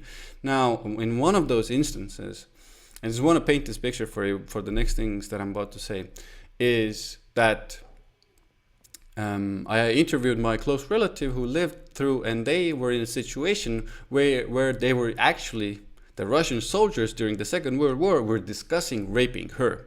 So fortunately, she managed to escape that situation, but she was close enough to hear them discussing that. So imagine, please imagine, put yourself into these shoes. And I want, whatever the freaking Russian regime starts to say or says in the news, it usually means the opposite. They don't, like, all of the common sense, anything, it doesn't apply. It's a different kind of, and why am I saying this with the Neptune? Unfortunately, these types of things that where the opposite things are being said, and the opposite matters actually behind the scenes are hidden from us, so we can't see them, and they're trying to pull a veil over our heads, over our minds, over the clear seeing. So this can happen a lot during this full moon, and especially if it comes out of the Russian camp. It's wild. If we actually talk about this super full moon square Neptune is particularly in Pisces. It's about subversive propaganda, right? Neptune is to deceive. Total deception, just extreme deception. And yeah, unfortunately, this can happen a lot, guys. Now, so yes, everything can seem too positive, even possible, but ground yourself in that. When I was looking at the trines from the Aries, there is a like emotional spurring into an action kind of energy here as well. I need an action, I need desire, I need and desire action and adventure, I would say.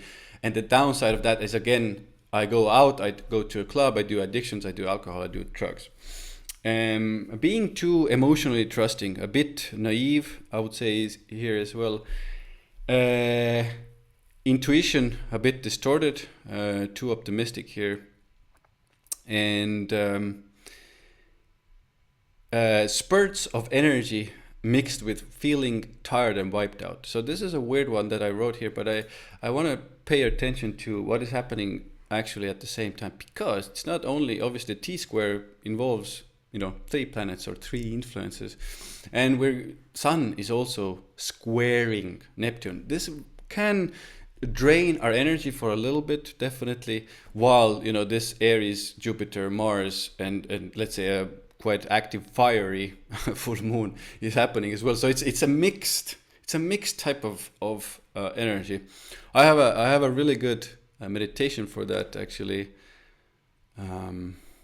It's too long right now, but anyway, use spiritual practices that are active. Use spiritual practices that are active instead of going into those weird places. Now, also, they're very easy to go into the victim role and playing the victim yourself, and then go into the addiction. Oh, poor me, I can't do anything. Nom, nom, nom, nom, nom. Basically, this is what I'm seeing. Like, very, very annoying energy in that sense. But I mentioned already, like, the financial goals. I think the potential here to manifest something material practically is here to get the results with, especially considering Saturn has just gone into retrograde. leading up to it, everything happening, courageous action in Aries, and we think we have a chance here to build at least something, or get the results with something as well. It's not only, you know, being super negative, and the results are or can be coming from higher education, teaching areas, obviously from your belief systems, even like reevaluating and you know, seeing those new belief systems as well that you have maybe have been working on now, are giving, you know, kind of like your life is maybe better, you created a better life. It can happen there as well. Traveling, foreign countries, foreign import export, teachers, spiritual teachers, gurus, mentor figures, a lot of those will be preaching. They will be on the YouTube or whatever, on the stages. The popes and the these types of big figures will be there, and this is where I'm really adamant with the Neptune square. You know, the messages can be pretty, the words can be pretty. I'm very much personally doubting anything they will say during this full moon. Yeah, I think. Oh, one last thing. Attaining spiritual knowledge and higher knowledge is possible during this, let's say, super, like Donny likes, super blood. What is it? Strawberry, strawberry moon. This is possible during this this time. So, guys, be careful out there a little bit there. Maybe they harvest strawberry over this full moon. I'm not sure. That's why they call it that.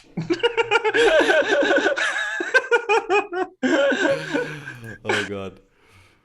Do you have anything more to add? I think with this full moon, you can, you know, come in. Right. Because the thing is that when I see this strawberry super full moon, this there was actually a total solar eclipse happening 18 months ago at around the same degrees, 23 degrees of Sagittarius. So for audiences who's got that, I think it's December 14, 2020, total solar eclipse, if at 23 degrees of Sagittarius, it aspects or highlights a very prominent part of your chart, this is like a continuation of that journey. So whatever that total solar eclipse activated 18 months ago in mid-December 2020, things will become or unfold to its full bloom state over this strawberry super full moon. And I also want to mention here that Sun and Moon both squaring Neptune. On one hand, yes, it can be very psychically very permeable in terms of a period in our psyche. And this may drain our vitality because it's a full moon, everything's projected outwards, outside of us. And this can be psychically very overwhelming when middle of June actually hits us.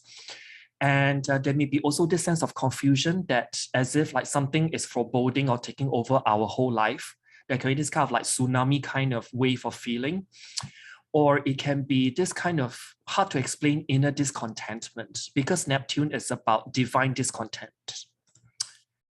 And hence you may kind of be a glutton for self-punishment, which is also Pisces.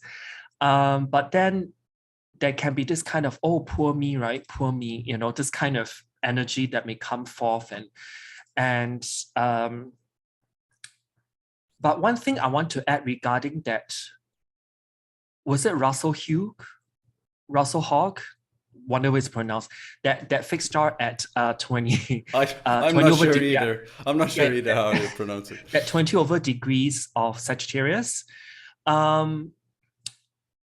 What really struck me is that it's very close to the triggering point because I've been doing an alternative study of what actually triggered that Russia-Ukraine thing.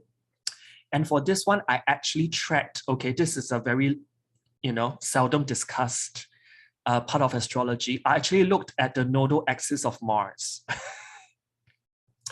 And back then, when the Russian-Ukraine war actually started, guess where the south node of Mars is very close to that 23-degree point of Sagittarius. And that point is also like a crucial point because I think Putin's Mars is at 26 of Sagittarius. And it's triggered by the transit south node of Mars. And that Mars in Putin's chart is somewhat linked to Zelensky and also the Ukraine chart. And I find that this is almost like painting to me there's like a turning point because we're talking about a super full moon. So anything that super full moon comes, everything bubbles to the surface and everything is in full bloom to be seen. Maybe there's a turning point to things over this strawberry full moon. I'm not sure. But since it's a super full moon, things can go anywhere, as particularly when it's a super full moon in Sagittarius. It's a mutable sign. Things can go crooked either way, okay? Or there can be like a undermining of associations, talking about perhaps NATO as well. Pertaining to that, there may be a lot more like propaganda or fake news because that's what the full moon, both with Sun and Moon both squaring Pisces, Neptune in Pisces can be about. There'll be like propaganda in full force. So you may want to look out for that. But more importantly, if I were to look at the main, I would say, cluster of conjunctions over this super full moon, I can't look away from that Mars and Chiron conjunction within the same degree in Aries. Mars and Chiron conjunctors can be assertively reaching out to those who need help and healing, but doing this in an often subtle, indirect way that can be quite effective. Or this can be working to build a new world order. Just putting it out there. But we have the ability to transform destructive energies into constructive ones, as well as apply destructive energies where they are most needed to clear the way for something higher. Hopefully we go towards that route. It's also the ability to get to the heart of a conflict and hence resolve it or direct it along positive lines rather than arguing in circles. I hope this happens as well. I'll say just one more thing, guys. The thing that Donny just said reminded me of a thing that I see happening, and it happened to me. It was like a person contacted me. They were, I think they were like an astrologer, spiritual healer type person, or a psychic type person, and they said, you know, do you want a consultation? I was like, no, thank you, I'm good. And they said, but you have a lot of issues, emotional issues, personal, you know, the person started doing that. And this is, again, like Dottie said, this is a very similar type of energy. If you're listening to this and you do that, please don't do that, you know.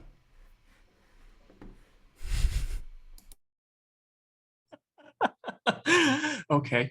And Mars and Chiron together, this can also mean having the confidence to not hold back when you sense what you need to do.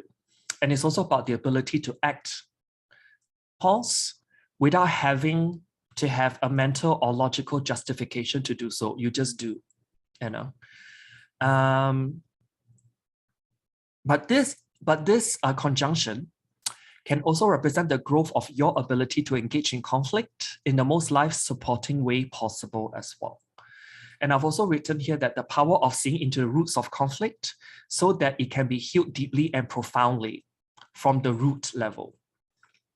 And last but not least, this can also mean the ability to take initiative based on the guidance of spiritual forces as well. Another very important, I would say, cluster of conjunctions that I've my eyes straight we go to is that North Node, conjunct Venus, and also on the other side that's not plotted within here is Pallas Athenas, which is probably about 22, 23 degrees of Taurus. So you've got North Node, Pallas Athenas, and Venus together. When all three bodies are so close together in the sign of Taurus, and I've dug into my books to see what this is about, this can actually be some form of association with females or democratic issues because Pallas Athenas represent democracy. Venus is there conjunct the North Node. This can be a collective issue that's relating to women. Okay. And when I think about 19 degrees of Taurus, 20 degrees of Taurus, I think Pallas Athenis is at 22 degrees of Taurus. They are all forming this aspect called the quincunx, or the in conjunct to that moon. And moon is also a feminine planet in Sagittarius. So this makes me wonder if this can be tied up with the law pertaining to bodily or health related issues that's regarding women that may come forth. And not to forget that, I think Ian mentioned this earlier, that this fixed star called Russell Hague, whatever, how it's pronounced, it has Venus and Saturn themes as well tied to it. So Venus is woman, and then Saturn is something to do with the law as well. And then this strawberry super full moon is also in a sign of Sagittarius, which is also representing the law. And not to mention that I just dug up when Ian was talking that this fixed star at around 23 degrees of Sagittarius, it actually rules the right side of the groin of the human body. So this can be something that is reproductive related, close to the sacral and the root chakra, that is. And I actually went on to dig further and looked at the astrocartography or ACG map. And over this full moon, Neptune, which is what the sun and moon actually squares quite closely to, less than 2 degrees or around 2 degrees, Neptune is actually culminating or at the 10th house part of the chart over this new moon around the Washington or Florida area. So this can be something to tie in with, if I were to bring in the feminine health and all those things, this can be dealing with issues regarding this thing called Roe and Wade, ROE, VS, WADE, in which I'll go into it in a small moment. This is pertaining to abortion rights of women. So this very much ties into the main theme here. I think we're gonna hear something from the Supreme Court, Supreme Court Sagittarius, something to do with some kind of feminine health and rights to their body, Taurus. You know, everything in Taurus in conjunct with that Sagittarius moon. And not to mention that we recently got a very horrific gun massacre in Texas, I think. And that also has a lot of things to do with what are the regulations pertaining to that, you know, in which I'll touch on to that later. And not to mention that where Neptune is 25 of Pisces is very close to the USA's national chart 4th house cusp. So the IC point of the USA chart is around 25 of Pisces, just to put it in perspective.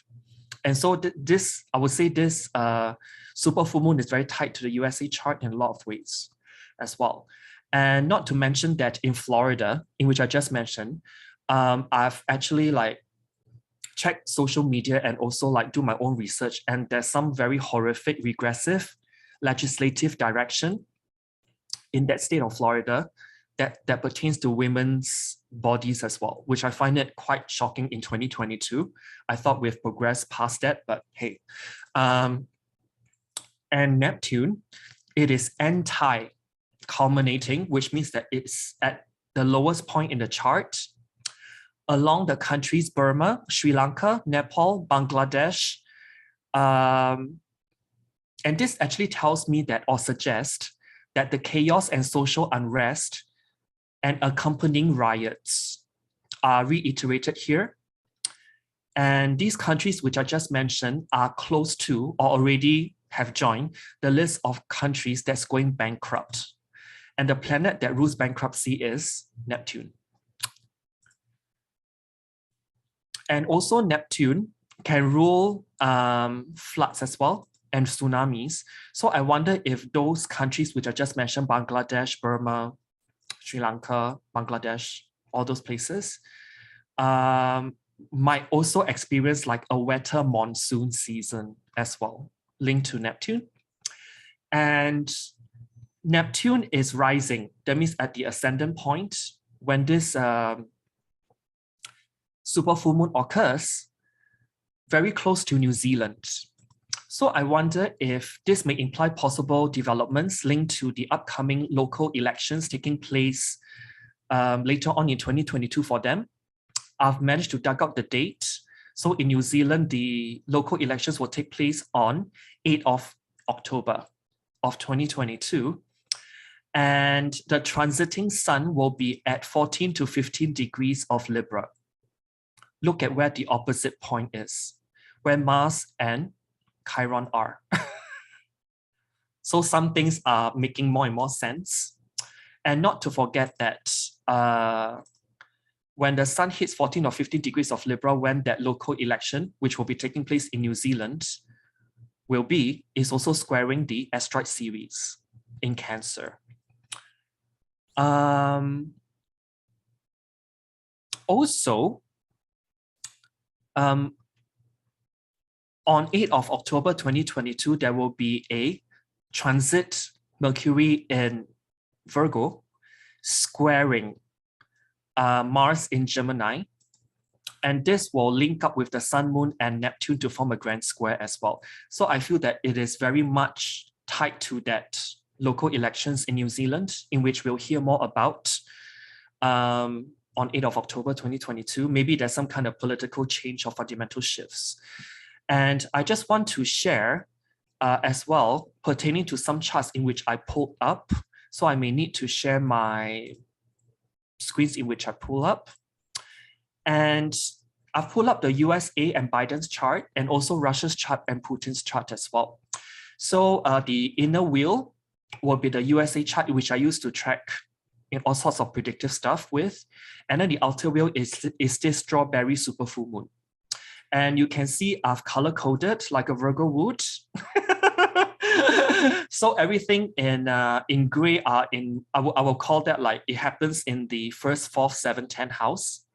And those things which are color-coded, usually those are like conjunctions and oppositions, just for reference. And so Mars and Chiron over this strawberry super full moon will be opposing USA Saturn pretty tightly, so on and so forth. And if I were to look at whatever's going on collectively, just to put everything short and sweet, this really ties back to the intense division or release of opinions. People will be bickering nonstop. Because look at where the USA Mars is, 21 degrees of Gemini, and the sun is at 23 degrees of Gemini over this super full moon. And this can be pertaining to a national, on a national level, what the Supreme Court actually decides pertaining to the important civil dispute of sorts. And this is really pertaining to the Roe versus Wade, which was a landmark decision by the US Supreme Court, in which the court ruled that the Constitution of the United States protects a pregnant woman's liberty to choose to have an abortion without excessive governmental restriction. So a lot pertaining to that. So the theme of like women's rights come into place over here. And these are all the triggers, you know. So in essence, if I actually lay out in layman's term, this can be concerning laws pertaining to the choice of abortion and motherhood, and together with the biological choice and autonomy pertaining to the female body within the country. And I will go on to say that this may actually serve as a black swan event that may lead down the path of societal fragmentation. Change of leadership is also possible, because look at where Neptune is transiting. It's very close to the USA's 4th house cusp, and USA's Neptune is in the opposite sign, close to those degrees as well. There's some kind of things going on, and at its worst, this may actually be the beginning of a potential civil war down the road breaking out, because they are actually indicators of infighting or delusions, both on a political stance or directional standpoint. And this may come from the country's leaders, but this may also happen on the ground as well. And not to mention that, I just want to piggyback on what actually happened last month pertaining to the shootout and all those kind of things. So there can be also very divided opinions pertaining to gun laws that's in the USA right now. And this can be based on what actually happened in Texas. So this is what's happening in the USA chart. And in Biden's chart, I actually don't see as much activations going on. But one thing is for sure is that whatever's highlighted here are conjunctions and oppositions. And I've also included a trine because it's pretty tight. Because Neptune is very much highlighted under this super full moon. And then Neptune is directly trine Biden's Jupiter. Very close, even, yeah, is within half a degree. What this is telling me is that if I were to mesh everything together, this suggests that his stance on the Roe versus Wade thing, and also like, controlling of guns in the country, he may be kind of, how do I put this, evasive or very like neither here or there, sideways, like what Neptune does, neither here or there.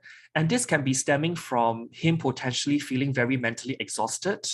I think with me and Ian, we've actually discussed about the overall kind of trajectory of a decline in mental health with him. Like he's probably even more exhausted now, and his capacity to think may be a bit compromised.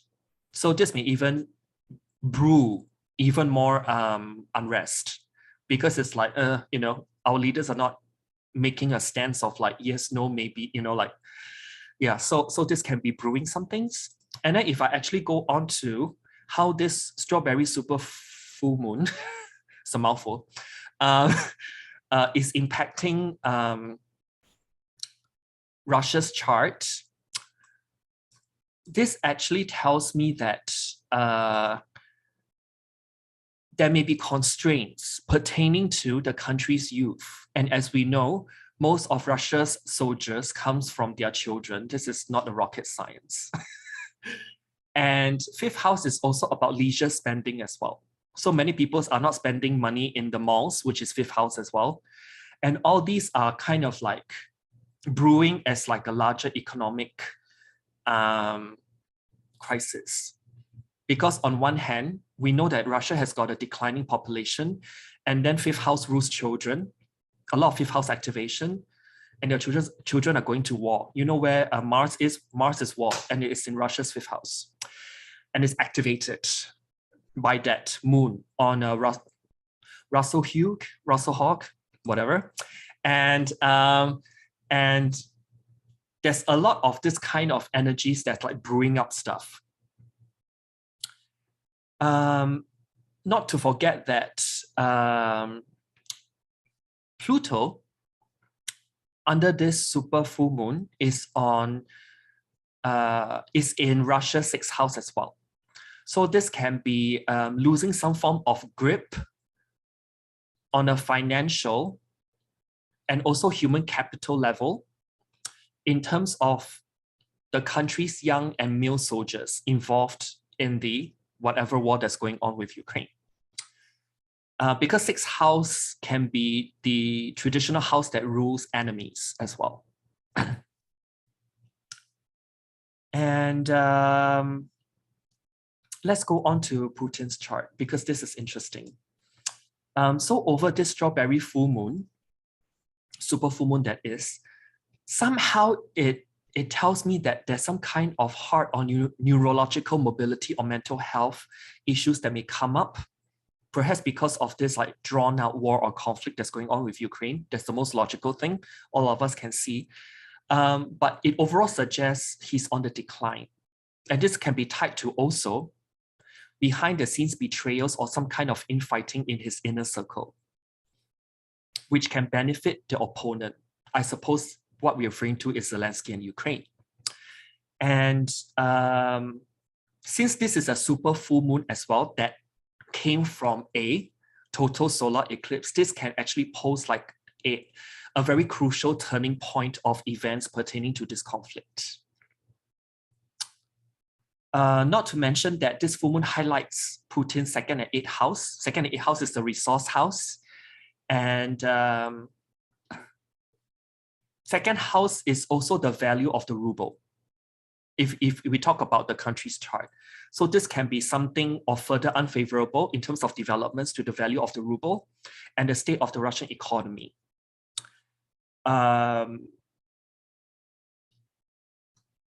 However, there's one thing I need to end on. External help might be on Putin's way, and this may be somewhat favorable for him. And this is because his part of fortune is very much in direct highlight to this super full moon. So help may be coming from others, which is the 8th house as well. Do you have anything to add? No, I think we can move on to the next one. We have, guys, I think only one lunation to go. Yes. So do you want to share yes. the chart?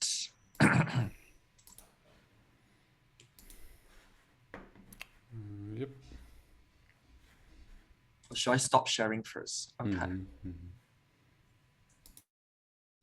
Oh yeah. So would you think that we have stepped out of eclipse portal when this new moon hits?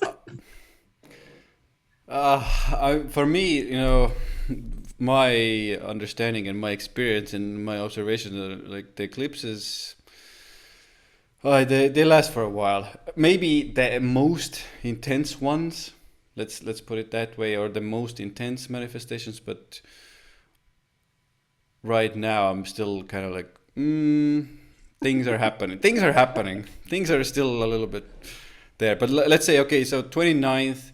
So we're already a month and a half from the last eclipse. So right. Yeah, let's put it this way, kind of. Okay.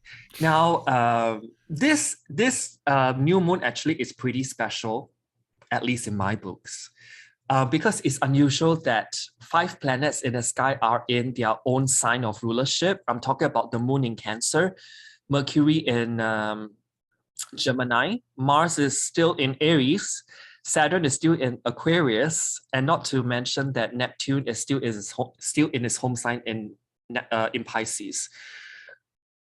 But however, this new moon, I find it pretty explosive. This is because the new moon actually, to the degree, squares that Jupiter in Aries, and the ruler of Jupiter, which is Mars, is in a very tight square with Pluto, hence the explosiveness of energy. And Mars is also applying to square Pluto as well. Applying aspects are still building in terms of its intensity, and hence that. And since this new moon is to the degree squaring that Jupiter, I've also looked into the ACG or astrocartography over this new moon. And Jupiter is actually culminating, which means that it's at its highest point in the sky in Russia, in Middle East, and surrounding countries. And this can be talking about energy or resource-related conflicts and wars going on pertaining to their place in order to secure their place. I mean, as we know that, how expensive, natural gas and petrol or diesel are right now. So this can be further like exaggerating Jupiter, that situation. And who can be the winner who takes it all, which is that Aries energy. And then the ruler is also in Aries, which is Mars squaring Pluto. So it's like the winner takes it all. Who can be what does this describe? Ninja warrior? Like who can really at the end take it all? There's this kind of like grabbing energy, like who can actually be the ultimate survivor, of the situation. There's something going on in Russia and Middle East. And Jupiter is also on the anti-culmination point, which means the lowest point in the chart, over the places such as the east coast of Canada and the east coast of USA. This can actually tell me that this can hint at some kind of natural disasters or geoseismic activities over there. Because Jupiter is in the 4th house, which is like the land surrounding it. There may be like the land is, Jupiter is to like have something, well, explode. That's one of the things I get. And then the ruler of that Jupiter is squaring Pluto, even more something brewing from the ground up. Or maybe it can be something to do with like oil drilling as well.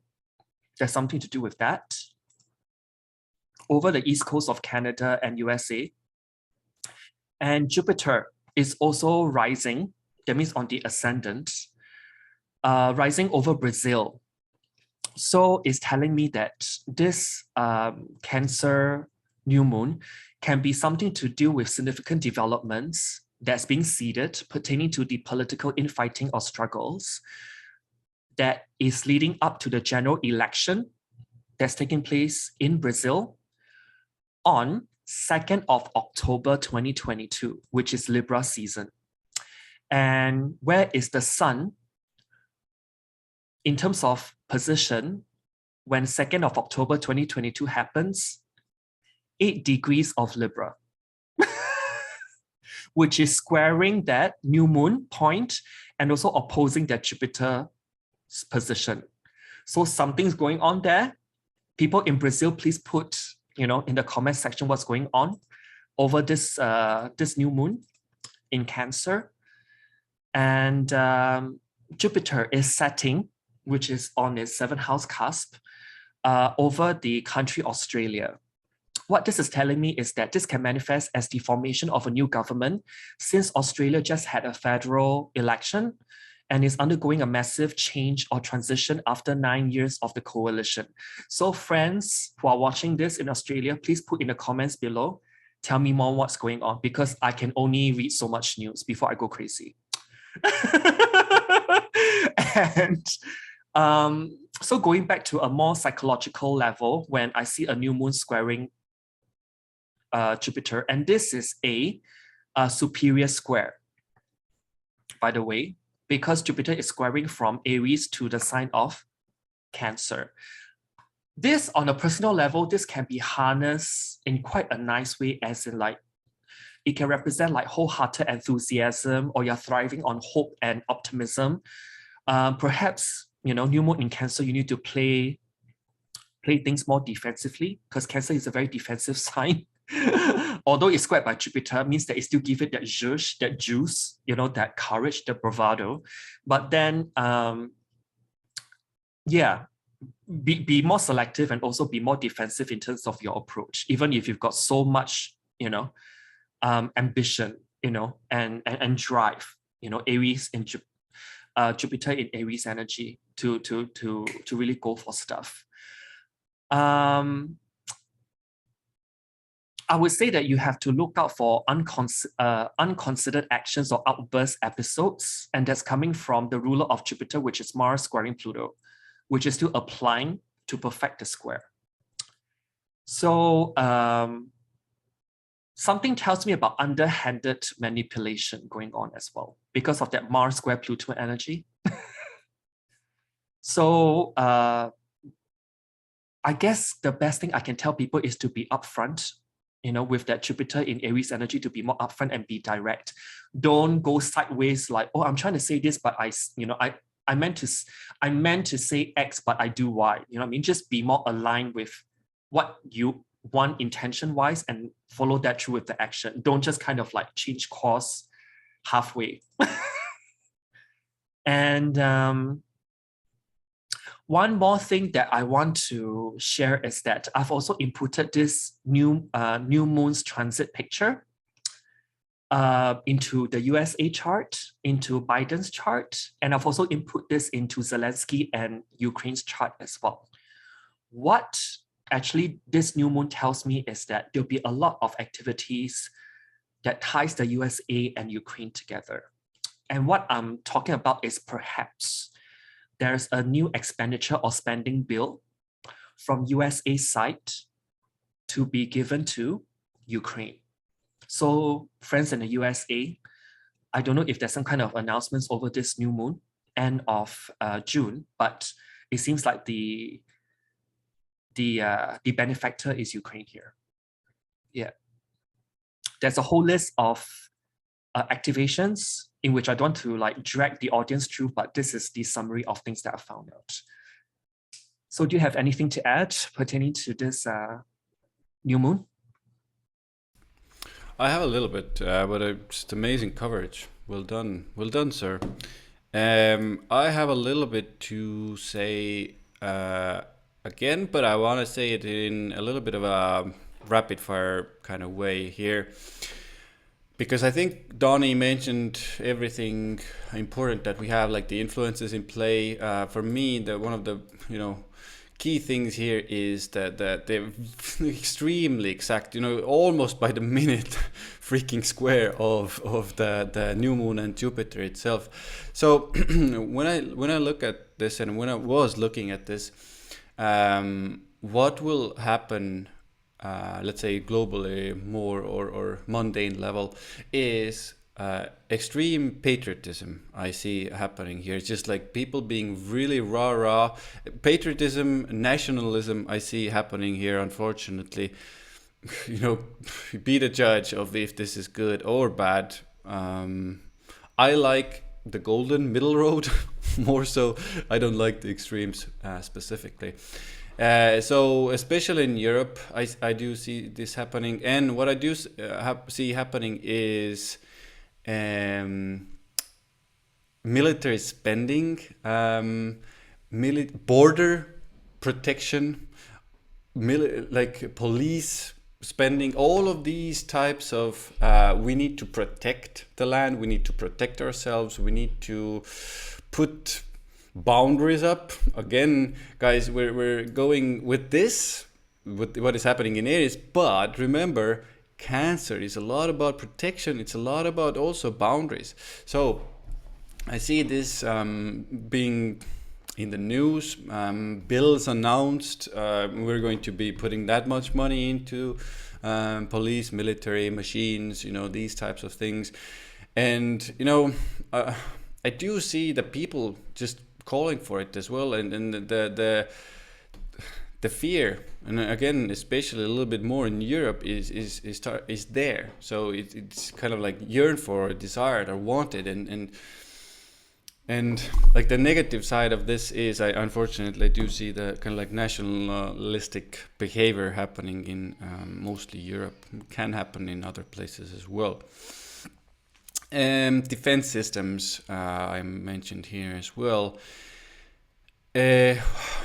Military action to protect. I put here about those, let's say, global things, more of that energy there. Now, on a personal level, or on personal manifestations, be careful with those overflowing emotions. Now, Cancer can be, let's say, holding it on very tightly for a long period and then bursting out. This is a very, very Cancerian, unfortunately, trait. And with this, we can a little bit bring in Mars as well. It's still a sign-based square, exact square with Jupiter, just building up, and then just unloading to other people and towards other people. It can happen. Obviously, it can just be crying, and you're releasing things there as well. And remember, guys, I think every new moon, I think we're recording this even during a new moon, or very close to it. And it's like when the energy builds up, especially a couple of days, you can already subconsciously and consciously feel something needs to leave, something needs to release in order to give way to this new beginning, new start. And it's very common for us humans to tightly grip and hold on to the things that we most likely should be releasing. And I do see a lot of that possibility here as well, especially with this Cancer. Although later on, is Cancer still a cardinal sign, can I think release a little bit easier than, let's say, maybe a Scorpio. So release as well, and be on the lookout for this type of like passive aggressive behavior. Like I'm holding on to emotions, feelings. I have these feelings inside of me. I have the shell over me, and I think like the other people need to know what I'm feeling and what I'm experiencing, actually what I'm desiring from them. But you know, that's the maybe a little bit of an immature Cancer way of dealing with things. Open your mouth, say, listen, I'm feeling like this, and we need to talk about it. We need to discuss this. Instead of turning into a shell, like I'm pouting and doing these types of behaviors, like I'm I'm doing my best Cancerian kind of acting, but I think You know get what I'm the about to bit. say? Yeah, go It's ahead. almost like, because the South Node in Scorpio, the co-rulers Mars and Pluto are in a applying square. What I got was there's a constipation of buried anger and frustration that's surfacing up. Unfortunately, I agree. Or like, I don't want to, because it's uncomfortable, guys. It's uncomfortable to release this, and we have to release this. And there's a lot of focus on, I mentioned the boundaries and the protection of the countries, but it's like your own personal boundaries, and these are all important as well.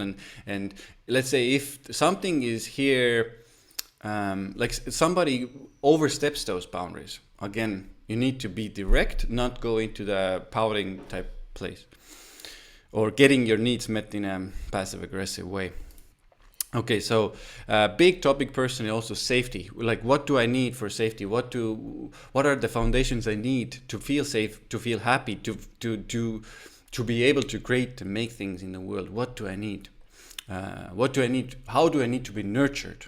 As well. Very important topic here. And before that, remember every topic I mentioned right now, when we're talking about Cancer, family, mother, everything, before leading up and before the new beginning, something has to be released, and that's uncomfortable. Initiating after the releasing has been done, initiating new things and changes because I desire and I yearn and I need these emotional boundaries, and as well as that safety. So this is a new moon where I see like a lot of people, okay, so this isn't working. Oh, I don't feel safe. I need to experience and create and make safety in my life. So now after the new moon, I will take action and initiative. And this is why I see that one of the reasons I see that nationalism and military spending, like what do we do to protect, how do we protect the boundaries? Now, I mean, it's a fertile sign, Cancer. For some of you, it can, especially, I think, on 7 degrees, if you have a lot of things there, it can mean some activation in regarding pregnancy, a new beginning, new growth into the family. So hopefully that goes well for you guys. Emotional, I think I see also a lot of emotional ups and downs here. With this new moon, because it's so expansive. This Jupiter is so expansive and overflowing. It's like it's like everything is like expanding so much. I'm kind of like tiptoeing between the like put up boundaries and then like the overflowing emotionality can be used in a more balanced way, I would say here. It's like observe when you're going to the like big Jupiterian overflowing emotions, and notice also when your boundaries are being crossed, and in this case I mean emotional boundaries, when these are being crossed. What did I want to say also? Being overflowing with emotions one moment, then pulling back and retreating into the protective shell. Now, one thing I forgot to mention about, let's say, more global or more bigger scale events is I do see a lot of people, at least, well, for some of you it has been happening earlier, but with everything else going on, and this happening in Cancerian sign, which is a lot to do with farming. Taurus is as well, yes, I'll give that, but for me, Cancer also is to do with farming. So I do see a lot of people, let's let's start community farm. Let's start our farm. Let's start growing food. Let's start doing something along those lines and putting that effort in. And a lot of those, things are coming to the surface because people don't feel safe. The prices are so high. Okay, let's do something about it. Let's initiate something in regards to that. And I think most things I said. Just rapid fire. New beginnings in the following areas: personal safety, personal happiness, home environment, real estate, land ownership, nurturing family, mother, safety, happiness, security, deeper emotional feelings. There is a tendency there to release and start anew. Taking care of others, parenting, very important. Things associated with breasts, womb, fertility also coming up. I think that's it for me. And for me, just to end on a note, because I don't think I mentioned Russia and Putin's chart pertaining to this new moon. No, it's fine. I can just speak off like whatever I found, because Russia's independence chart has got the south node at 9 degrees of Cancer, which is very close to this new moon point. And Putin has actually got Chiron in his third house at 7 degrees of Capricorn, directly opposing the new moon point. And if I were to link these connections, and not to mention that Saturn in this new moon chart is falling quite tightly onto the midpoint between Neptune and Pluto, because Saturn is clipped in between these two planets. This is telling me that in terms of the whole Russia situation and their stance on the, of whatever's going on with Ukraine, Russia is actually having a gradual decline in terms of its powers and faculties to drag this longer. So there's this kind of, it's almost like this kind of showing of signs of it's not holding up well. It's not able to like grip onto this war over this June's lunations. It just suggests to me that it's not holding up very well on Russia's side. That's one of the things I can contribute. And not to mention that Neptune is also on the midpoint of Mars and Saturn. So the shortest distance between Mars and Saturn is where Neptune actually sits. This also talks about waning powers and weakening efforts pertaining to some kind of war event.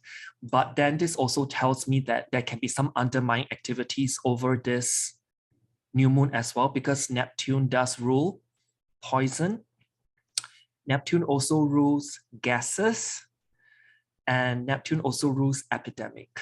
So I don't know if someone's gonna play dirty over this new moon. I'm just saying out there. I'm just putting it out there, really. I don't want to elaborate too much. So do you have anything to add as a closing to this event-filled or eventful June 2022? Oh, guys, I think there's so much for us to use here, to keep in mind, to navigate. In my mind, yes, we could take a break during the summer, which I'm not recommending actually. Obviously, rest here and there, but my recommendation is obviously to put efforts in during the summer, to keep working, keep building, keep making things. Be careful what you're fed, obviously, in the media. What is the global bigger narrative? And I would even say right now the alternative media, let's call it alternative media, is gathering strength, and it's big and it's online, it's everywhere. That's my rough estimate. I would call 90% of it just total garbage for me. And like always look at where's the proof. How can I prove this? Is this really happening? Is this also used to manipulate? Is this also used to put you in a camp? Somebody else's narrative, to serve somebody else's narrative. And be really careful. Put up boundaries. I think one of the first things we talked about during this is about those dangerous energies coming our way, and I unfortunately see it as a bigger theme even than this month. It actually for a couple of years I do see this theme, and I recommend using the things that we said to help yourself to get more freedom and liberation. And please let us know in the comments, obviously, what you think about the course or the thing we're preparing with Donny. And follow, like, subscribe, share, and all that good stuff. And I really appreciate you guys. I'm getting a lot of messages. I'm getting a lot of positive messages as well. I know we talk about the negative ones that we get sometimes, but we're getting a lot of positive messages from you guys, and from even like people I looked up to, and from one of the teachers. And it's good to see, good to hear, and that encouragement is keeping us in the jousting. We're jousting in the streets of life as well as just as like you, and appreciate you guys. Yes, and I think as a parting note, you will find that May, June, even into early July, you'll be finding that these few months will be when you make the most key decisions into building the reality that you want, and not living other people's agenda or narrative as your reality. So some of us may be relocating or plans to. Some of us may be changing jobs or careers, maybe from a corporate job to, I don't know, someone who is like doing remote work. Therefore, it just makes you like a digital nomad in terms of lifestyle altogether. And those like big key decisions, I've actually seen people making those since last month when Mercury was stationing to go retrograde. And now they're kind of like firming up some plans, this and that, pertaining to clients. Some of my clients are actually like trying to convert their house into something else, like growing their own foods, converting it to a very like communal living space. I think one of my clients actually has got a plot of land, and she decided to make it into divide out the land, and other people can pay money in terms of growing certain crops. And so what she does is to harvest those things and sell them to this person at a promised price. So this is kind of like, going towards those kind of more self-sustaining ways of living. And then within each tent, is a mix of crops. So people who don't have the actual space to do that actually approach her, rent a tent, and you've got one small plot of beetroot and one other part onions and so on and so forth. And it's actually going towards that renting of land for growing things. That this business model is circled around, and I wish her the best. I think she's utilizing the energies now the best that it is. I just want to say, I think that's amazing. I hope, guys, if you listen to this, they are inspired, that you will at least, grow food like that, and you inspire, and you do, help yourself through that, but help that person who had that initiative. And personally, I'm going not in an entirely, similar route, but I'm going to do it myself. I'm starting to grow things for ourselves, and I think this is, guys, freaking important. Whether it's communal gardens, you have terrace, you can do that stuff there, guys. Make it happen, initiate things, and let's become free. I gotta wait till I get out of Singapore. There's no land to grow anything here. You will probably need to come to Fuerteventura. There's a lot of land here. Is that where you are? You haven't told the audience where you've relocated to. Yeah, guys, this is. I think I've kept it. This Announcement time. I kept it as a secret on purpose. I wanted to build it up. I'm on a, we can call it a small remote island. It's on in Spain. It's in the Canary Islands. It's called Fuerteventura. It's quite. I love it here personally. Things are a little bit different, obviously, from mainland Europe, but for me, it's right now the place to be. Fantastic. I maybe well, maybe there's another time when I visit Europe. I don't think I'll be going there for some time to come. Probably So a good till idea. July, when we sit down and discuss what's going on. Bye, guys. Bye, guys.